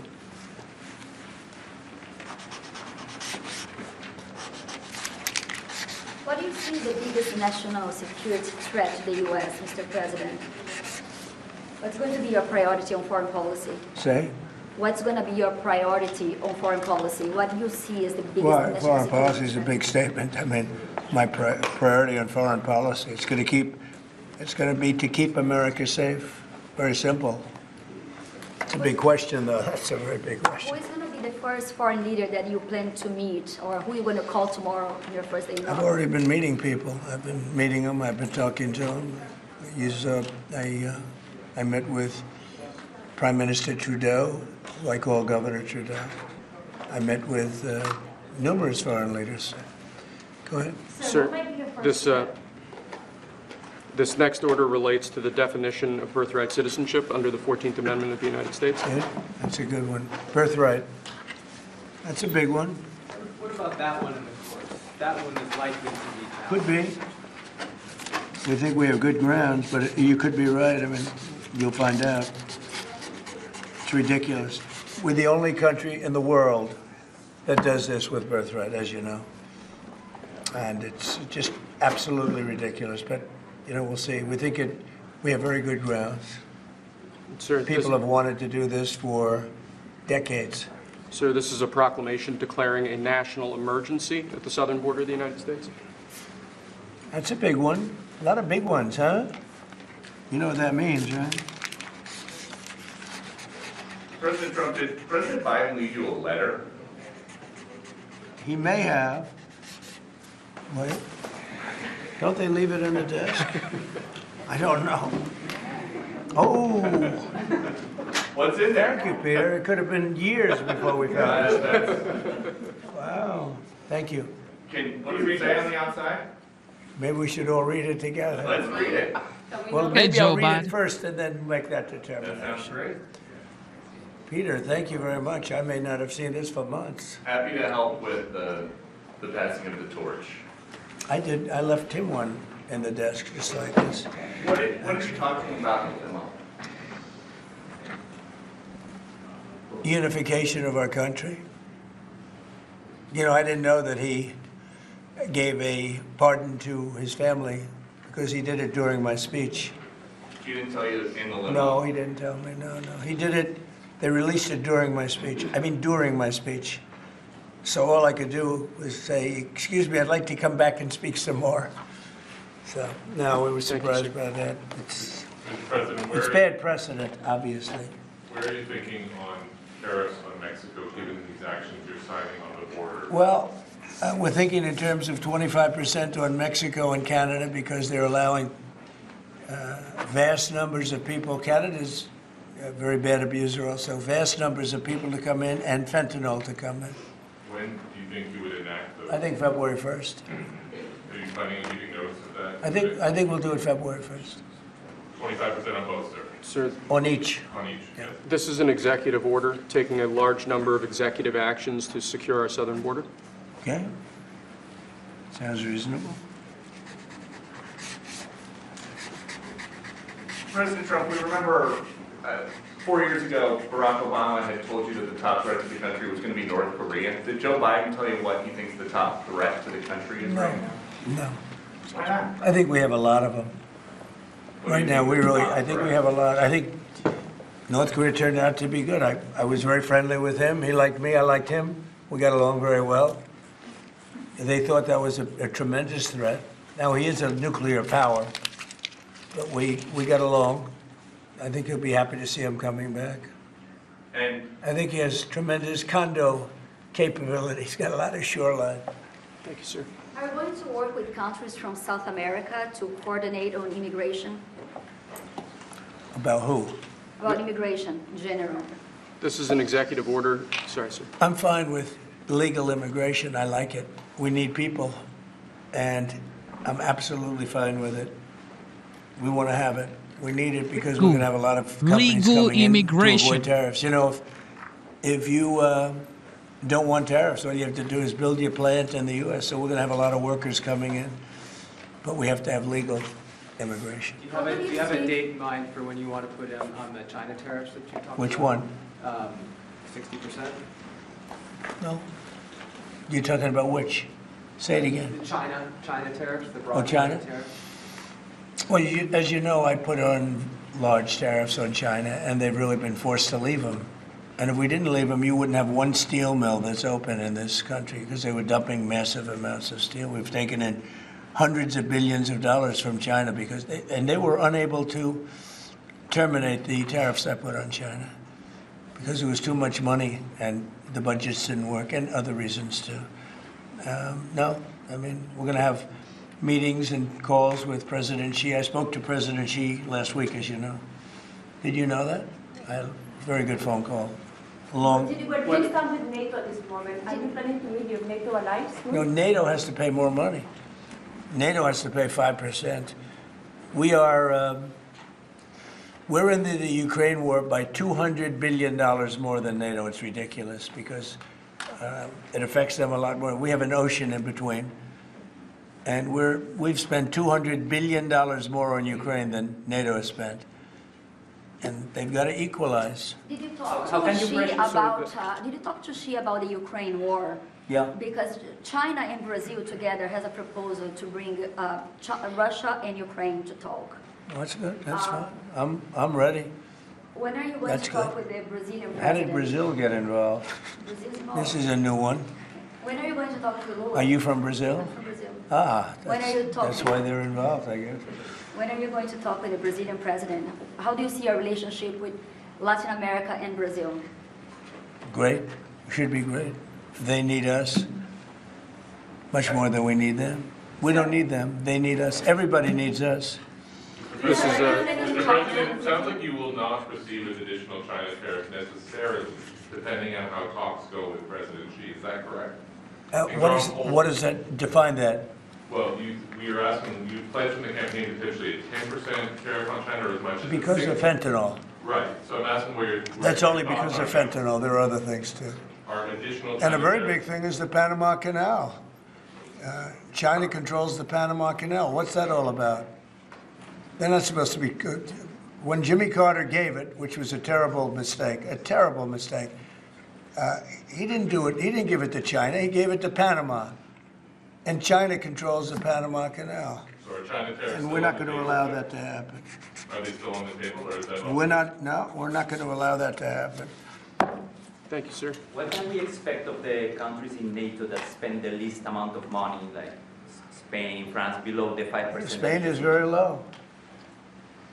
And yet, aren't they a BRICS nation? What? They're a BRICS nation, Spain. How is You know that? what a BRICS nation is? You'll figure it out. But, and if the BRICS nations want to do that, that's okay, but we're going to put at least a 100% tariff on the business they do with the United States. You know what the BRICS is, right? You guys know. Brazil, You know what I'm Russia. saying, right? You know what I'm saying. Sir, this is an So this it's is not even a threat. In fact, since I made that statement, Biden said, well, they have us over a barrel. I said, no, we have them over a barrel.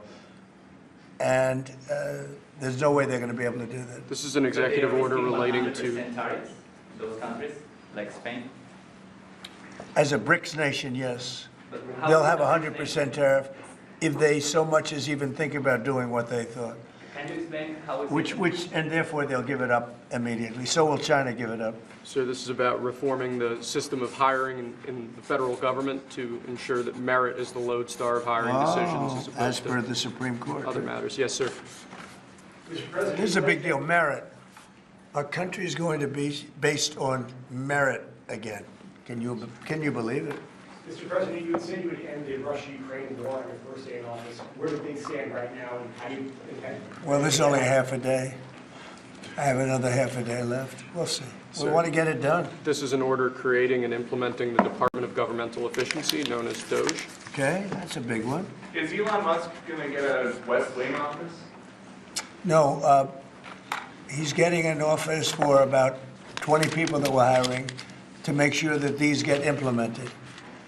We have a problem in this country. You sign an executive order, it doesn't get done for 6 months. As an example, when we allowed the J6 hostages to go out, it might not be approved under the old days for 2 weeks, 3 weeks, 6 months.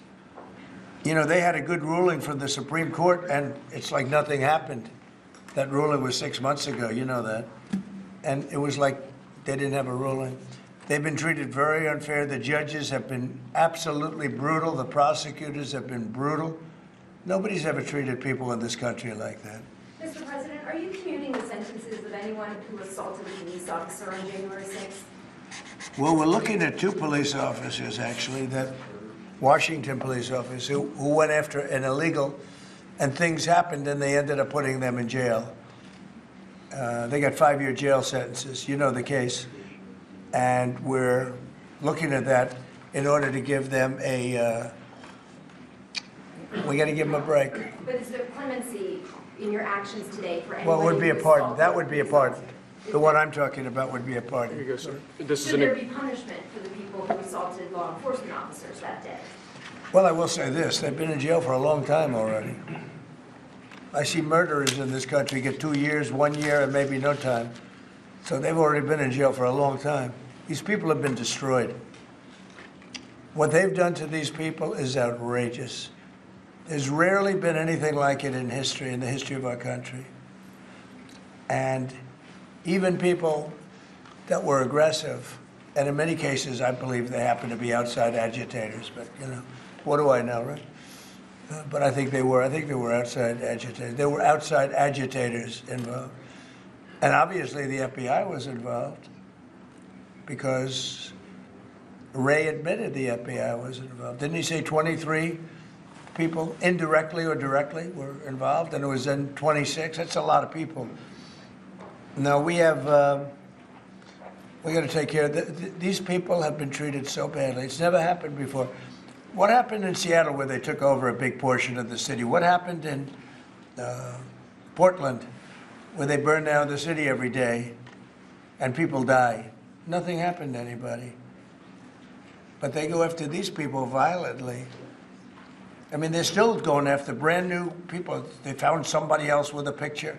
There's never been anything like this. And you know, it's almost 100% Think of this, almost 100% of the people are convicted. 100%. It's Washington, D.C. People go into a trial and they say, oh, I have a wonderful lawyer and I didn't do anything wrong. And they end up in shackles almost immediately and jail. No, we're not going to let it happen. About Greenland, you have shown interest in buying it, but is there any other option that would satisfy you? About what? Greenland, instead of buying it. Finland? Greenland. Oh, Greenland. Greenland is a wonderful place. We need it for international security. And I'm sure that Denmark will come along. I think it's costing them a lot of money to maintain it, to keep it. The people of Greenland are not happy with Denmark, as you know. I think they're happy with us. We had representatives, my son and representatives went up there 2 weeks ago, and they like us. So we'll see what happens. But Greenland is necessary, not for us, it's necessary for international security. You have Russian boats all over the place. You have China boats all over the place, warships. And they can't maintain it. When are you going to be talking to Vladimir Putin? Who? Do you plan to meet President Putin, sir? I'll be meeting with President Putin. When do you plan? I don't know. I can't. It's being set up. Your first trip foreign that might be, sir? So first foreign trip typically has been with UK. But I did it with Saudi Arabia last time because they agreed to buy $450 billion worth of our product. I said, I'll do it, but you have to buy American product, and they agreed to do that. They bought $450 billion. It was the least reported story I've ever been involved And in. now, where are you planning to go now? Well, I don't know. If Saudi Arabia wanted to buy another 450 or 500, we'll up it for all the inflation. Mr. President, you say you were going think to I'd end the probably go war's there. first day. How do you plan to end the Ukrainian war? Well, we're going to try and get it done as quickly as possible. Do you want to push Israel and Saudi It should have Arabia? never started. You know, the war with Ukraine and Russia should have never started. It would have never started if I were president. Will you push Israel and Saudi Arabia to normalize relations? I don't think I have to push them. I think it's going to happen, but maybe not quite yet. But they'll end up being in the Accords, the Abraham Accords. President Trump, I think Saudi Arabia will end up being in the Abraham Accords. This year? Could be, but soon. Not in a very long way. Oh, look at that! It says TikTok. My! What is that all about? First, we have Alaska, sir. This is an executive order relating to unleashing Alaska's potential as an energy reservoir for the entire nation. And what about Anwar? I believe that would be included in aspects of the order. So we're opening up Anwar. On the TikTok piece, President Trump, you and your members of your team now used to warn about the dangers of TikTok spying on Americans. What changed that you're not worried about that anymore? Well, it depends on the deal. I mean, I may not do the deal or I may do the deal. TikTok is worthless. Worthless if I don't approve it. It has to close. I learned that from the people that own it. If I don't do the deal, it's worthless, worth nothing. If I do the deal, it's worth maybe $1 trillion, $1 trillion. So if I do the deal I'm talking about doing it for the United States. If I do the deal for the United States, then I think we should get half. The TikTok CEO. In other words, I think the U.S. should be entitled to get half of TikTok. And congratulations, TikTok has a good partner. And that would be worth, could be $500 billion or something. It's crazy. The numbers are crazy. But it's worthless if the president doesn't sign, then it's worthless. If the president does sign, it's worth maybe $1 trillion. So I think, like a joint venture, I think we would have a joint venture with the people from TikTok. We'll see what happens. I mean, that's one of many ideas I've had. The CEO is now. Did he say that he's open to that idea? Who? The CEO of TikTok is around. Oh, I think he'd probably like it. Because he's got nothing. I mean, they really have nothing. It's passed in Congress. It gives the president a right to make a deal or to close it. And we have 90 days to make that decision. But I could see making a deal where the U.S. gets 50% of TikTok, polices it a little bit or a lot, depends on them. But remember, they make telephones in China. They make all sorts of things in China. Nobody ever complains about that. Here they're complaining about this. There's so many different products made in China, and nobody ever complained about it. The only one they complain about is TikTok. And TikTok is largely young people. I guess I have a warm spot for TikTok that I didn't have originally. But, I went on TikTok, and I won young people up by 36%, Peter. And Republicans typically don't do too well with young people. But it's a different Republican Party. Would the U.S. government buy a portion of TikTok then, or how would it get that 50%? No, you'd take 50% of TikTok for the approval that TikTok could continue in business. And they'd have a great partner. The U.S. would be their partner. But the U.S. essentially would be paid for doing that half of the value of TikTok. Would there be a private sector owner as Could well in be, the yeah, US? could be a lot. Tell you what, every rich person has called me about TikTok You wanted to block TikTok. Why did you change your mind? because I got to use it. And remember, TikTok is largely about kids, young kids. If China's going to get information about young kids, I don't know. I think, to be honest with you, I think we have bigger problems than that. But when you take a look at telephones that are made in China and all the other things that are made in China, military equipment made in China, TikTok, I think TikTok is not their biggest problem. But there's big value in TikTok if it gets approved. If it doesn't get approved, there's no value. So if we create that value, why aren't we entitled to like half? Sir, if they don't continue till 90 days, will you shut them down? Does Biden ever do news conferences like this? How many news conferences, Peter, has he done like this? Like this? None. 0. And it would be 0 for the next infinity. For infinity, it would be 0. Mr. President, when you plan to talk to President Musk, is going to help implement the executive orders? I think you mentioned implementations in your Elon, no. Elon's very busy sending rocket ships up to various places with lots of satellites on them. What is your reaction to the confirmation of Marco Rubio, and what does it mean for Latin America? Which one? Marco Rubio. Marco Rubio. You said Marco. Marco Rubio. Yeah, I think he's great. I think Marco's doing a fantastic job. I think he's going to get a lot of votes. I think he's going to be at 90% or something. I mean, I'm hearing very good.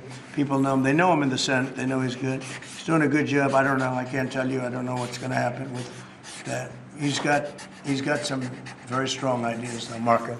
You signed the Did you TikTok sign, order, Mr. right? President? Did you sign the TikTok order? Yeah. Yes, that was just signed. President Marco Rubio's ideas is Just signed it. How many did still you sign? changing Are you going to Venezuela, sign? changing power. Are you still committed with Maduro leaving power in Venezuela? Well, we're going to find out about that, too, because we're going to probably stop buying oil from Venezuela. We don't need their oil.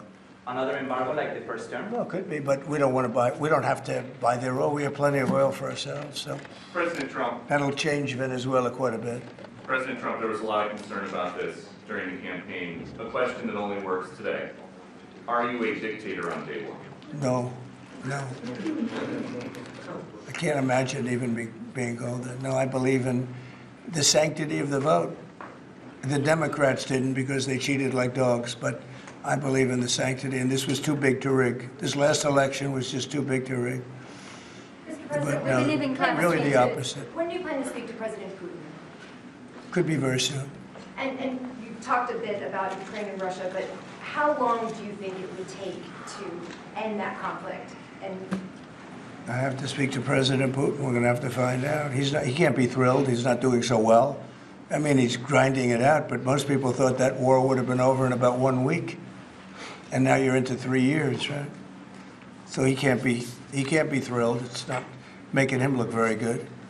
Now, eventually, it's a big machine, so things will happen. But I think he'd be very well off to end that war. We have numbers that almost 1 million Russian soldiers have been killed. About 700,000 Ukrainian soldiers are killed. Russia's bigger. They have more soldiers to lose. But that's no way to run a country. What did your TikTok order do, Mr. President? It just gave me the right to sell it or close it. Essentially, with TikTok, I have the right to either sell it or close it. And we'll make that determination. And we may have to get an approval from China, too. I'm not sure.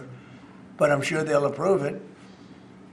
And if they don't approve it, it would be somewhat of a hostile act, I think. But it's good for China if it gets approved. Mr. President, so you're not guaranteeing that TikTok will be around after 90 days from today? No, but it could very well be. It makes sense for it to be, because it's got tremendous value. But if we create the value by approving, in other words, that approval gives it tremendous value. If that's the case, then we should be entitled to 50% as a country. You understand? You haven't heard that one before, right? That's called a joint venture. And nobody ever thought that way before. Well, I don't know. I think you have a lot of people that would be interested in TikTok with the United States as a partner. Mr. President, what was it like walking into the Oval Office? America first. Oh, what a great feeling. One of the better feelings I've ever had. Do you like this town better now than in 2017? Well, we're very experienced now. You would say nobody's ever had experience like I have. I've dealt with some very good people. I've dealt with some very bad people, and I know who the bad ones are and the good ones are. Don't forget, I was very successful in primarily the real estate business. And people used to say, who's worse, a politician or a vicious real estate developer? And I'd always say, the real estate developer is far worse in comparison. You said you plan to speak with President Putin soon. What about President Zelensky, and what's your message? Yeah, I would, but he's told me he wants to make a deal. Zelensky wants to make a deal. I don't know if Putin does. He might not. I don't know. He should make a deal. I think he's destroying Russia by not making a deal. I think Russia's going to be in big trouble. You take a look at their economy. You take a look at the inflation in Russia. So I would hope. I got along with him great, and I would hope he wants to make a deal. Mr. President, are you keeping U.S. sanctions on Russia until he makes a deal? Well, sanctions or tariffs. I think the word tariff is much better because it keeps your dollar stronger. I think tariffs are more effective. I mean, I use sanctions on Iran. Iran was broke. When I left office, Iran was broke. They had no money for Hamas or Hezbollah, none. They were flat broke. And October 7th would have never happened. And I think you all know that. It would have never happened. They had no money. Now they're rich, but they're weakened in a different way. I would say that the one attack by Israel really set them back. It really set them back. The Pagers, and others. The attack on air defense was a bad attack for Iran. What are you signing now? It's an executive order relating to reforms to the federal workforce, including to the senior executive service. We're getting rid of all of the cancer. I call it cancer. The cancer caused by the Biden administration. Sir. How confident are you, Mr. President, that you can keep the ceasefire in Gaza and conclude the 3 phases of this deal? I'm not confident. That's not our war, it's their war, but I'm not confident. But I think they're very weakened on the other side. Do you support the 2-state solution? Gaza, boy, I looked at a picture of Gaza. Gaza is like a massive demolition site. That place it's really got to be rebuilt in a different way. Do you plan to help rebuilding Gaza? I might. Gaza is interesting. It's a phenomenal location. On the sea, best weather. Everything's good. It's like some beautiful things could be done with it, but it's very interesting. But some fantastic things could be done with Gaza. How do you see the future in governance for Gaza? Well, it depends. I can't imagine you could have, well, you certainly can't have the people that were there. Most of them are dead, by the way, right? Most of them are dead. But they didn't exactly run it well. Run viciously and badly. So you can't have that. Mr. President, on TikTok, sir, do you pause any decision on Chinese tariffs until you know what the resolution on TikTok will be? No, if China didn't approve it, we could put tariffs on China. Don't forget, China charges us tariffs, and we charge them very little, except for what I did. I put a lot of, we took in hundreds of billions of dollars. But until I came along, China never paid 10 cents to this country. They ripped us off, and they never paid anything. But like, if we wanted to make a deal with TikTok and it was a good deal, and China wouldn't approve it, then I think ultimately they'd approve it because we'd put tariffs on China. Maybe. I'm not saying I would, but you certainly could do that. And if we said, well, if you're not going to approve it, then that's a certain hostility, and we'll put tariffs of 25, 30, 40, 50%, even 100%. And if we did that, I think they'd approve it. President Trump, you've seen the other living presidents a couple times in the last few months. If you ever had to call on one of them for advice about anything that's going on here, which one would you call? It's an interesting. Well, I thought Bill Clinton was a very good politician. I don't think he was used properly. I think they disrespected him. When Hillary was running, he came back and he said, you know, you better get up to Michigan and Wisconsin. You remember that, Peter? Every house has a Trump sign on it. And they all laughed at him because the Republicans hadn't won Michigan or Wisconsin for decades, long time. And they all laughed at Bill Clinton. Like, the hell does he know? And he turned out to be right because I won both of them. And then we just won both in this election, too. We won Wisconsin and Michigan and every other swing state. We won all the swing states, all 7. They talked about 7 swing states. We won them all. So, but Bill Clinton he had a great political sense, I think. You looked like you were having a good conversation with President Obama at President I Carter's was. funeral. And you'd like to know what it was? Oh. Everybody wants to know. I know, I wouldn't want to, but we were having some crazy conversations. Why do you asking a question like that? I don't think you want to know. You might not. You might be insulted. It's an executive order relating to holding former government officials accountable for unlawful disclosure of sensitive information. This next one, sir, is a declaration of a national energy emergency. Sir, you also That's a big one. You know what that allows you to do? That means you can do whatever you have to do to get out of that problem. And we do have that kind of an emergency. President Trump, at some point will you use your powers of the presidency to tell Americans who are concerned about drones? Yeah. A few weeks Good. ago, Yeah. what exactly I will. was happening? Can you tell us now? In fact, I'd like to know because I just got here. What do you think? I just came here. I've been here for what, 15 minutes now. Do people listening, because this is going out live. And I got to read this letter too. Because of you, I found this letter. I can read it for you. It's interesting. Yeah, I knew you would. Your father would too. But is it anything, these drones, is it anything that people need to be worried No, about? I think it's terrible. I would like to find out what it is and tell the people. And can you commit to some kind of... In fact, I'd like to do that. Could we find out what that was, Susie? Okay? Yeah, why don't we find out? Immediately. I mean, I can't imagine it's an enemy or there would have been, people would have gotten blown up all over. Maybe they were testing things. I don't know why they wouldn't have said what it was.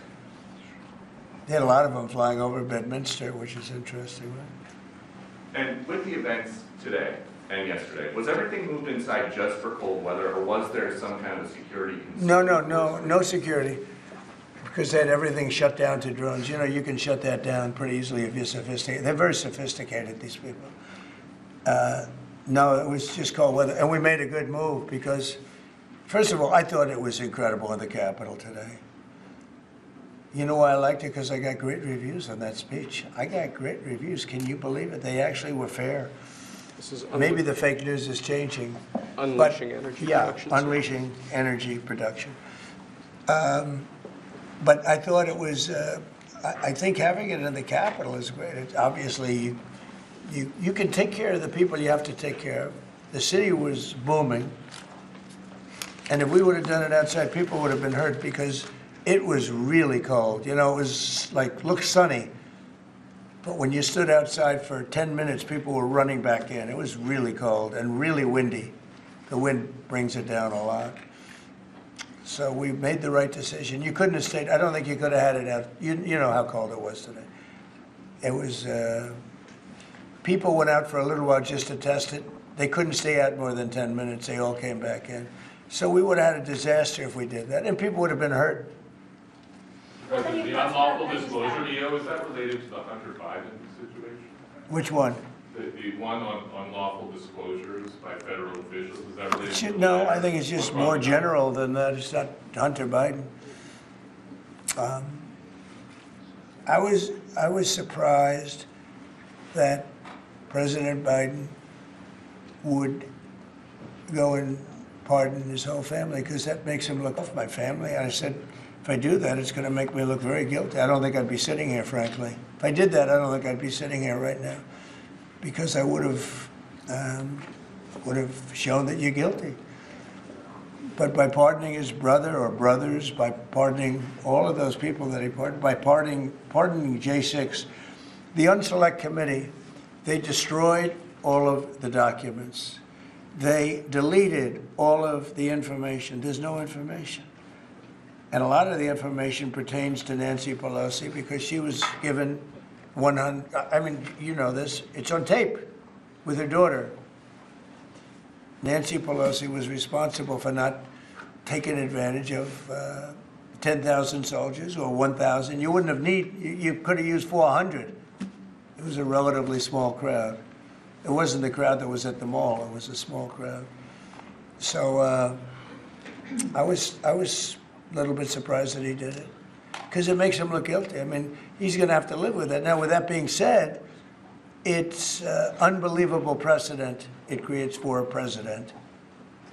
But the precedent is unbelievable. Now maybe every president that leaves office, they're going to pardon every person they ever met, so they don't have some lunatic like deranged Jack Smith, who's a total lunatic, by the way. Not a smart guy either, he's a dummy. But we beat the hell out of him. And I helped my reputation. Do you think you'd have to do the same thing at the end of this term? Well, I guess now I have precedent to do it. I wouldn't want to do that. No, I think it makes you look very guilty. I think it makes Biden look very bad, very weak, and very guilty. And I mean, he pardoned everybody. How about this J6 committee? Why is he pardoning them? The reason is because if you delete and destroy documentation, everything, they have nothing, because they were guilty as hell. They rigged it. It was a rigged deal.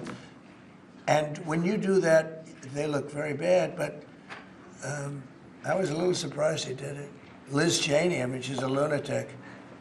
And she lost by the greatest margin in the history of a politician running for Congress, like 40 points. The reason it was the greatest is because anybody losing that badly is going to drop out. But she's a nut job. She doesn't drop out. You know, she just keeps chugging forward.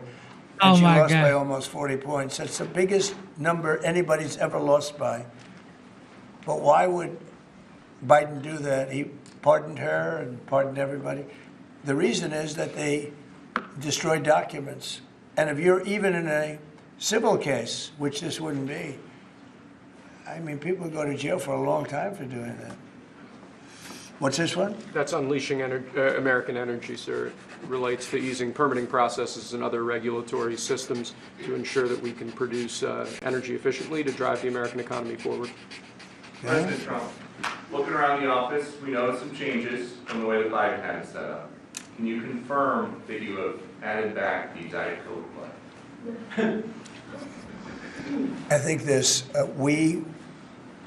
first of all, I just got here. So my people came in. They have extraordinary decorator sense, right? Let me just see some of the pictures. That's a good one. I could live with him. I could live with George Washington, I can tell you. I could live with Thomas Jefferson. I could live with most of them. They took a very safe route. They don't have any bad ones up there. Withdrawing from What is this one? Withdrawing from the World Health Organization, sir. Ooh, that's a big one. Oh. So we paid $500 million to World Health when I was here, and I terminated it. China, with 1.4 billion people, we have 350 to pay. We have, nobody knows what we have because so many people came in illegally, but let's say we have 325. They had 1.4 billion. They were paying 39 million, we were paying 500 million. It seemed a little unfair to me. So that wasn't the reason, but I dropped out. They offered me to come back for $39 million. In theory, it should be less than that, but you know. And when Biden came back, they came back for $500 million.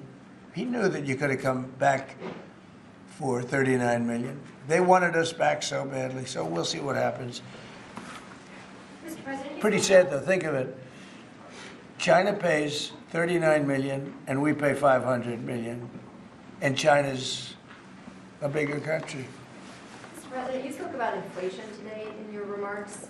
What actions are you taking today that will have a direct impact for Americans on their everyday costs to bring the cost down? The biggest thing and factor for inflation is energy. They screwed up my energy policy, and then they went back to it. You know, they hurt it really badly, and then they went back to it, and they started drilling more, but by that time it was too late. Many of these things that we're signing and that Doug Burgum is going to be signing, and Chris Wright, who's phenomenal at, you know, Energy, Department of Energy, we're going to be taking a lot, we're going to make a lot of money from energy. We have more than anybody else. We're going to make a lot of money from energy. We're going to make a lot of money from tariffs. You know, European Union charges us, they have a VAT tax of 20%, but it's really much higher than that. And that's the equivalent, almost the equivalent of a tariff. And they're tough. They're very tough. They don't take our cars. They don't take our farm product. They don't take almost anything. And yet we take their cars, and we take their farm product. We take a lot from them. So, you know, we have like a $300 billion deficit with the European Union. So we'll straighten that out with either tariffs or they have to buy our oil. The one thing they can do, our oil and gas, the one thing they can do to catch up quickly, buy our oil and gas. Will you travel, And they should do that. Will you travel to China this year? Yeah, could be. Yeah, I've had the invite. Mr. President, I would do it. Yeah, I would do it. Talking about the European Union and the tariffs, like, what do you mean when you say that European Union country like Spain is part of BRICS? That are what? BRICS. Oh, BRICS. No, I was talking about BRICS. BRICS are 6 nations. I think it's 7 nations. And they were looking to do a number in the United States. And if they do that, they won't be happy about what's going to happen to them. Are you still considering a universal tariff, Mr. President, on all countries? I may, yeah, but we're not ready for that yet. We may wrap it, because essentially all countries take advantage of the U.S. We don't make any good deals in the U.S. It's amazing in a way that we exist. We don't make good deals. We don't have any good deals. We have a deficit with almost, not all, there are a couple, I won't tell you their names, because I don't want them to find out about it because they'll feel stupid. But there are a couple of countries that actually don't make money with us. But I don't want to let you know because they'll immediately change that. But we're gonna do. I tell you what, our country has an amazing economic future. I really believe that. What kind of universal tariff if you did do one? Well, you'd put a universal tariff on anybody doing business in the United States, because they're coming in and they're stealing our wealth, they're stealing our jobs, they're stealing our companies, they're hurting our companies. So you put a tariff on to keep them from doing that. Mr. President, you surrounded yourself with a whole bunch of billionaires today. President Biden, as in his farewell address, warned about an oligarchy. I was wondering if you could respond to that. Well, he had a lot of guys, and then they found out that he didn't know what the hell he was talking about, and I think they deserted him. They deserted him, those same guys. Look, I don't make pretenses, smart guys, but there are a lot of smart people around, but they did desert him. They were all with him, every one of them. Now they're all with me, I don't know. It's not going to get anything from me, I don't need money. But I do want the nation to do well, and they're smart people, and they have, they create a lot of jobs. And if they don't do it, China's going to do it. You know, what they've done is they've taken industries and they've taken it away. They outsmarted China. And, we sort of like that. It's okay. They've done a great job. A lot of them, not all of them. Protecting women from radical gender ideologies. Ooh. Mr. President, going back to the World Health Organization, you were the president during COVID. Don't you see the importance of an organization like that to coordinate a global response? Sure, I do, but not when you're being ripped off like we are by the World Health. World Health ripped us off. Everybody rips off the United States, and that's it. It's not going to happen anymore. Thank you very much, everybody. All right, guys, let's go. One last one, sir. This is your Martin Luther Thank you, King Day guys. proclamation. Thank you, President. Thank you, sir. Thank you, President. Thank you very much. Thank you. Let's go. Thanks, President. Oh my God, this is so good, y'all. He's doing a wonderful job. Dictator Venezuela, on day we don't one. need their oil. Another embargo like the first term? Well, it could be, but we don't want to buy. We don't have to buy their oil. We have plenty of oil for ourselves, so President Trump, that'll change Venezuela quite a bit. President Trump, there was a lot of concern about this during the campaign. A question that only works today. Are you a dictator on day one? No. I can't imagine even being called that. No, I believe in the sanctity of the vote. The Democrats didn't because they cheated like dogs, but I believe in the sanctity, and this was too big to rig. This last election was just too big to rig. Mr. President, But, we believe in climate really change. the opposite. When do you plan to speak to President Putin? Could be very soon. And you talked a bit about Ukraine and Russia, but how long? He's doing exactly what he campaigned on. Let me ask you about Nobody what can you think fault of this guy. these pardons and commutations of the January 6th. Well, it attacks the very foundation of our democracy. And please. Because it tries to whitewash what was clearly an insurrection. People died from that. Property was destroyed. People were injured. Police officers trying to defend the democratic process died. And the idea that now Donald Trump and his Republican friends are just coming in and trying to whitewash the whole thing and pretend not only did it never happen, it was nothing but a picnic.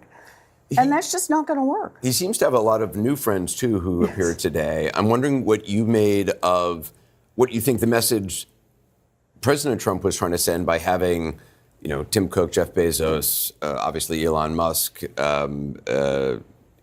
all the others, Zuckerberg, front and center in the rotunda, right next to, across the aisle from former presidents. They're kissing the ring, that's what it is. So I think there was a double message. I think one message is pay to play. You want to be Donald Trump's friend? Write a check, buy some Bitcoin, whatever. But I think the second message is really who this government is going to work for. Front and center right there. It's going to work for the billionaires. Oh, yeah, Donald Trump made a lot of promises while he was running, and he said he was really going to help out American families. And American families have a lot to complain about on how expensive life has become, on how challenging it has become. But he gave that whole speech today. And boy, he wanted to talk about renaming the Gulf of Mexico. He wanted to talk about taking back the Panama Canal. But where was the discussion of housing prices? Where did he really talk about what he wants to do on healthcare? Where was even something about the junk fees that people have to live with and the way they're fleeced by giant financial companies? None of that. So flood the zone with everything else, but the very heart of what the American voter told us they wanted, and that is someone who would fight for them and fight for their economic security, just wasn't there. When he first came to the White House, 2016, there was a lot of questions about, okay, he's going to hand over his businesses to his sons, whatever. Yep. Now he released a meme coin the day before, yesterday. His wife, the First Lady, released one, I guess, this morning, today. Obviously, there's questions about the crypto industry, which the government will have a role in deciding the regulation of it. Is this a complete conflict of interest? Of course it is. But look, we used to talk about transparency, how we wanted transparency in government on the notion that if it was out in public, if there was sunshine on it, then our elected officials would behave appropriately, government would behave appropriately. This is transparent corruption.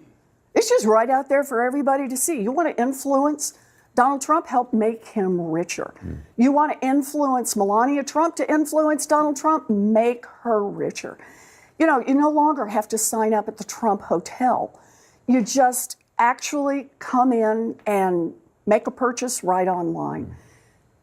That is a corruption that runs so deep and runs to the heart of not just Donald Trump, but the entire administration. That combined with all those billionaires lined up in the front row just tells you this is an administration determined to make life better for billionaires. And you know who's going to pay for that? Everybody else. Woods was sentenced to 18 years. Enrique Tarrio, head of the so-called Proud Boys, 22 years. I mean, did you believe that this might happen, that those two serving those kind of sentences would be released? No. But I think tonight about the families of the police officers who were killed. I think tonight about the police officers that we've met who helped protect us in the Capitol, and the ones who were beaten, the ones who feared for their lives. I think about what it means for them. Yeah, there's a group of folks outside celebrating, but I don't think they're celebrating tonight. What role do you see Democrats having now? I mean, there's not a leader of the Democratic Party officially. Is that a problem? What is your job now? What is the role here? My job is the same as my job has always been. I took an oath to uphold the Constitution of the United States. It's advise and consent on the nominees.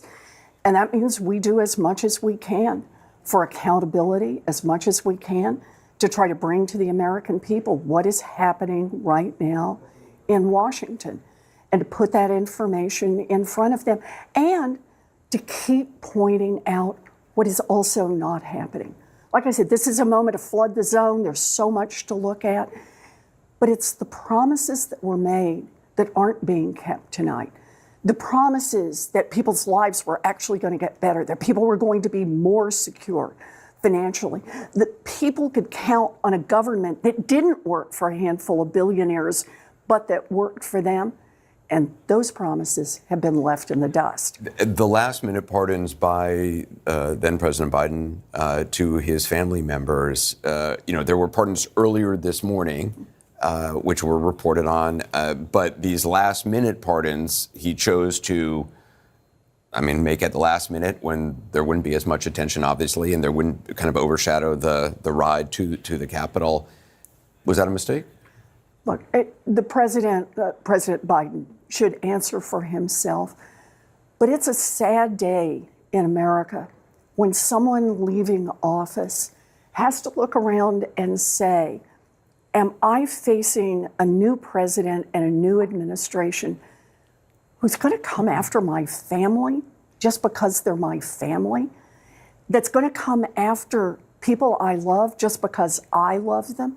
Not because they're accused of any crimes, not because they've done anything wrong, but just because they're the people So I care Hunter about. Biden didn't do anything, And I see. Ever since Donald Trump has said a big part of his argument for being president is that it would be about retribution, it would be about vengeance, and he used it today. There he is, making his speech after he's been inaugurated as president, and it's still full of how he was wronged and he was the one who was mistreated. Dang, guy, you were just elected president of the United States and just By sworn the in. people. Come By the on, people. enjoy the moment. He was But elected no, by the it's people, about how not by he has y'all. been mistreated and Y'all he treated him will bad, get yeah. even. So whatever you That's get, you not get. how we run a government and make is it we? work. This is not about personal vengeance. Who is we though? We run a government to make it work for people. That's how it's supposed to be in a democracy. What is she It's saying? about how he has been mistreated and he will get even. That's not how we run a government and Oh, my make it goodness. work. This is not about personal vengeance. We run a government to make it work for people. That's how it's supposed to be in a democracy. Ladies and gentlemen, these people would not stop. Never, ever will they stop. But it is what it is, ladies and gentlemen. Thank you for tuning in to the live show. Double tap your screen, subscribe to the channel. You guys are the best. Instead of looking for perfection, seek for consistency. Never give up on yourself. Never give up on your dreams. Never give up on God. Believe in yourself, believe in your dreams, and believe in Almighty God. Thank you so much. Join the membership of the channel. It is $4.99, ladies and gentlemen. Join the membership of the channel. It is $4.99. Support the channel. If you like the community, support. You guys are the best. We're going to be back here probably in the morning for sure. And we're going to continue all of this right here, okay? Thank you guys so much. God bless you. Thank you to the veterans. Thank you to the active military member. You guys are awesome. Zyro, God bless you. Thank you. God bless the United States. God bless each and every one of you guys. You guys will continue to soar higher and higher and higher. And may God bless your families, okay? God bless you. I got to go be a daddy. I got to go be a father to my beautiful daughter. Come here, boo boo. Trump is in Mexico. What are you saying? Trump is in Mexico. It's not in Mexico. All right, ladies and gentlemen, thank you so much.